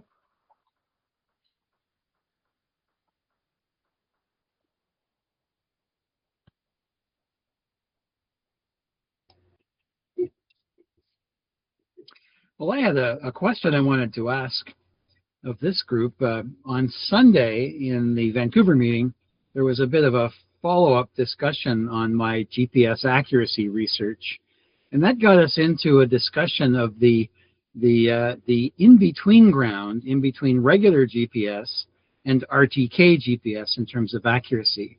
And that's the domain of what's called differential GPS, which was a great big deal before RTK came out, and it was implemented by a significant number of large-scale commercial systems. My question, what I did when I researched it a bit after our discussion, I discovered that, in fact, there are a number of implementations of differential GPS on GitHub for small computers. So I wondered if any of you had ever dabbled in that area of differential GPS, intended to get you into the accuracy range from 10 centimeters to 100 centimeters, depending exactly how you implement it. It seemed like a kind of a nice thing to do because it's dirt cheap. Minimalist. It's minimalist. Yeah. Nobody's tried it? Nope. Tom, because like in Robo Columbus, because they followed Robo Magellan for a long time, it specifically did not allow differential. It wasn't until RTK that we changed our rules. Okay. So there was never a period where a person could have used differential GPS in Robo Columbus. Gotcha. So that probably kind of killed most of the, you know. Yeah.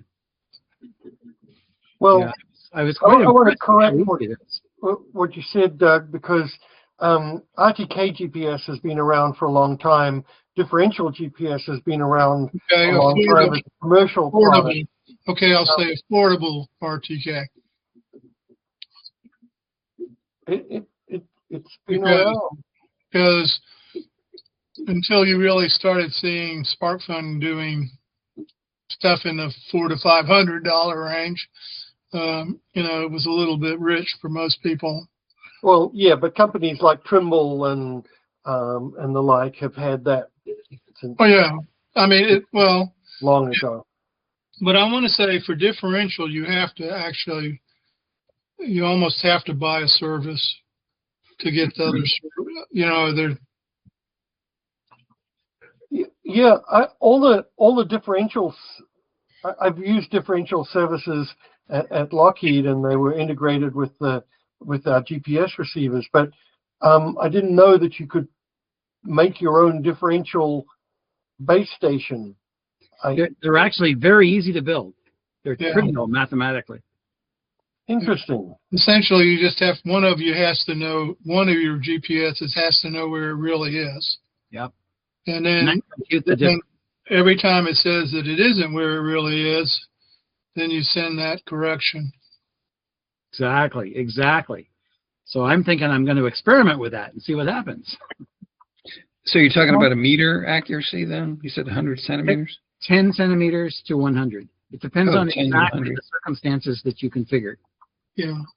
And I think the advantage of it is, like I say, if you really know where someplace is, you know. And in all honesty, Doug, you don't need an absolute reference to make it work. You just have to have a fixed reference because this stuff is relative anyway. Yeah, well, yeah, but to know how you're varying from your fixed reference, you got to know something. You know what I mean? Yes. You got to know where he is. Exactly. So, but you know, nowadays it'd be trivial because you could just get one of the members with the RTK, or you go up to Steve and say, "Hey, Steve, where is it? Tell me where this place is right here." That's right. Yeah, that's right. And then you set your M6, you know, just a little cheapy $20 GPS. You set it down there. You have to use the same. I think it probably work better if you use the same type of GPS that you have. I would think so. Yes. Yeah. And there's a few other things that have to be compatible as well. Yeah, and then you just have to have some way to communicate from that base station to your robot. Yeah, and these days that's simple too. Yeah. So you're saying I need a $550 FP9 to figure out exactly where I am, and then I can use the cheap GPS now. Well, I'm just saying is that setting up a system for differential at most contest places wouldn't be too hard. Yeah. Because we got, unless you have somebody who tells you, well, that's really over there, and you're. One of the fundamental things you need is the base station and the rover have to simply be looking at the same set of satellites at the same time. That's the fundamental constraint on this thing. There are other things you can do to improve it, but you start out by, first of all, knowing where you are, and then making sure that both units are using the same reference satellite information. And if not, you simply ensure that they are, if you can control the satellites your GPS receiver chooses to use. In most cases, you can't, but if you're close enough together, like on a course, you're probably using the same satellites anyway if you use the same receivers. Yeah. So it looked like a really practical thing to try out. Yeah, and you can limit it too. You don't have to be using all the constellations. No. You just want to use GPS here in the United States. Interesting. You And can probably build a base station for $20. Yeah. Well, you still have to have something to set up a server or something, phone or something to communicate to your robot. I'm in the habit of using 2.4 gig digital line of sight radios, which I pay about $3 or $4 for. I've used those in other projects. They have a kilometer range easy. Yeah. LoRa is a little more money if you want to use LoRa systems. Mm-hmm. So I use 2.4 gig digital radios. Forget the model number. I've got a bag full of them here. Yeah, and you could even get fancier, Tom, is that you don't communicate to each other unless the base station says the correction's bigger than X. So, most of the new modern GPSs, they're pretty good. The problem is they wander. Those dispersion graphs that I did indicate that you would probably want to communicate every few seconds. No. Yeah, you would. No. But anyway, you wouldn't have to communicate continuously, is what I'm saying. Yeah, but it's not important, because if you're running a high-frequency digital radio link, communicate as often as you want to. Some of those, though, have, some of them have limited. The more range you have, the more limited bandwidth you got. So, I don't know. You'd have to figure out. And that would give the judges, we just have to, so like if you think about last course, there's probably places where you would not be in line of sight. Yeah. Be interesting to look at anyways. Yeah, I think so too, Tom. If you're not line of sight, set up a mesh network. A lot cheaper. Or the radio mesh network, because that's easy too. Mm-hmm. cool. Anyway, another project. Why not, right? And I wouldn't be surprised, Tom, if you went out on the web and did an internet search, that you could find a project with a PCB and parts list and everything, and you just have to go buy the modules from AliExpress and put it together. I think you're right, Doug. I've already found at least a dozen GitHub projects that implement the software. Yeah. And they built them. The ones I looked at, they're built around standard U-Blocks GPS receivers. Yeah. Wow. They use M7s and M8s. Yeah. And that's the reason why Robo Magellan doesn't allow you to use differential. That's too bad. It just makes it too easy. Yeah. Well, I think, RTK, because it was newly available, was worth allowing in the rules, And And, you know, if we find out that people are like Paul, don't even have a bumper on the car, and they're doing getting 9s all the time, then we might have to change it, but or either that or make it harder. We could say that, well, once you've got a single 9, you have to go on the next. You can't come back unless you do one of the challenges. So anyway, we'll see. Yeah. By the way, does make it just too easy. Yeah. So I thought I'd show one more item. My daughter works in a high-end sporting goods store. She manages one, and one of the perks of working there is when the store decides to remainder really old stock that's never going to sell, they get to buy it for pennies. I mean, literally pennies. There's a $1,200 e-board, right? Cost her 11 cents. Oh my God, you're kidding. She gave it to my grandkids, right? But this thing, the company that put it together lasted 2.5 years. They've been bankrupt, out of business for 4 years. The software is not available anymore, and you have to have the software for it, right? No. And who knows what the rest of it's like. So they kind of tossed it my way and said, can you figure out how this works? So I've now disassembled it, and I've rigged up some software, and I've made it work. So they get a fair shot at it, but this thing is brand new. It's got a massive 36-volt lithium-ion battery pack in it. It's got 2 brushless DC motors that are probably 500 watts. Goes at 22 miles an hour. Oh, my God. Wouldn't that make a great robot? Yeah, yeah. We'll see. I was going to say, hopefully your kids didn't get on it and break bones, It arrived on Christmas Day, so we're over at their house on Christmas Day, and my brother-in-law is trying to figure out how it works with no knowledge in his dining room. And I'm waiting for him to bust his head wide open. Hopefully he wasn't jamming a screwdriver in the battery pack or something, That's about his level of technical knowledge, I'm afraid. That's pretty neat. So we'll see if I have some new motors.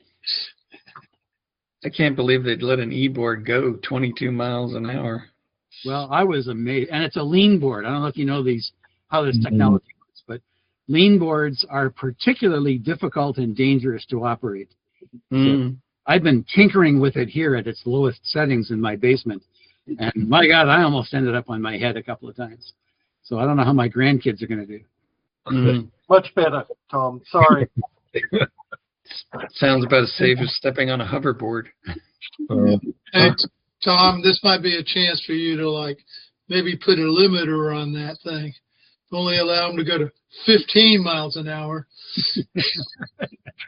That might still be way too fast. It's certainly way too fast for me. Yeah. Hey, Mark shared something on the Discord. Did any of you all see the robot vacuum with the arm? Yes. I saw an article about it. So how do you think this thing, I was going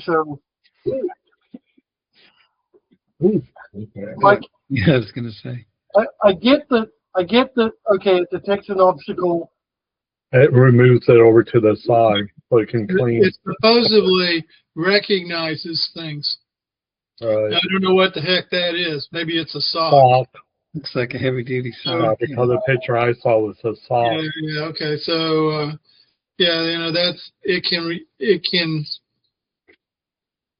it could sort laundry or something like that. It could kill your cat. Yeah, there you go. Pick up that one gal that came by years in the makerspace. She was making hexapod. She wanted it to pick up dog poop. Ooh, now that's a fault. Maybe that was one of the intentions there. Well, the Yeah. dog, I like that for outside for all these people that walk their dogs and never clean up after the dog. I'm hung up on the hexapod. Okay, anyhow. So I like it must know. Do you designate a place where you want it to drop found items, or Based on what I saw you do, I would say yes. Yeah, I would imagine.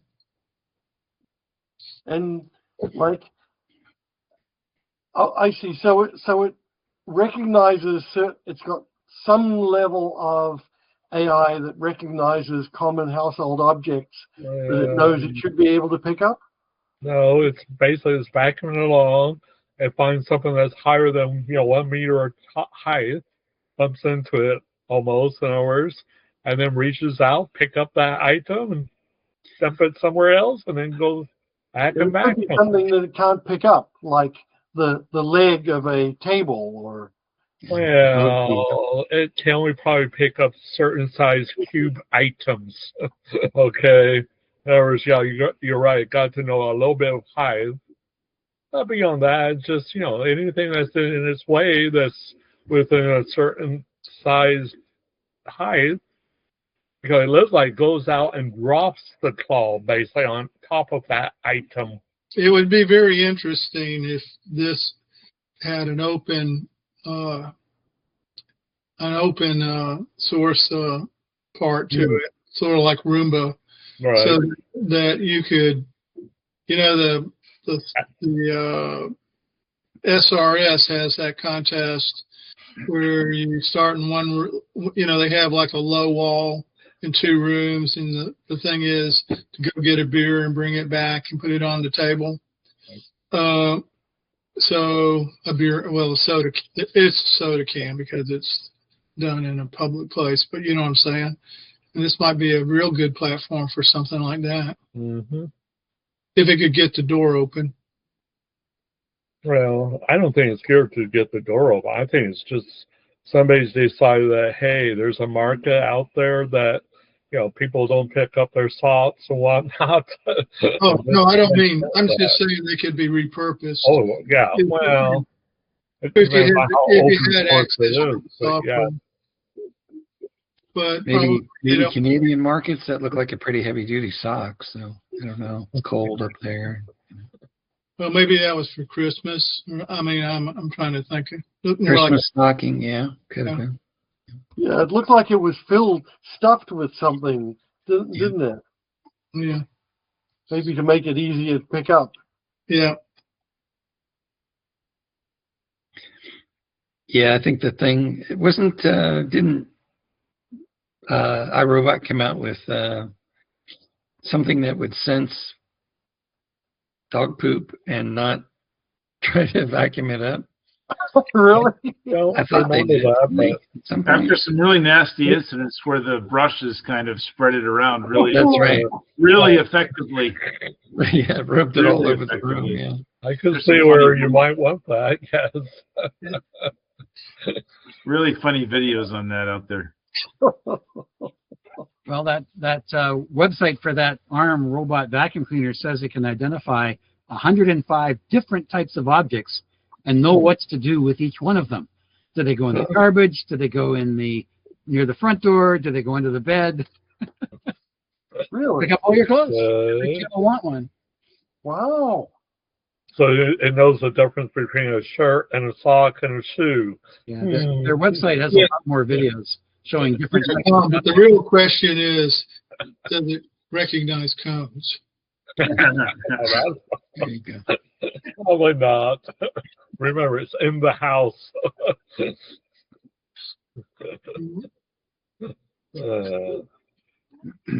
Anyway. Okay, anyone else got anything, or shall we call it a night?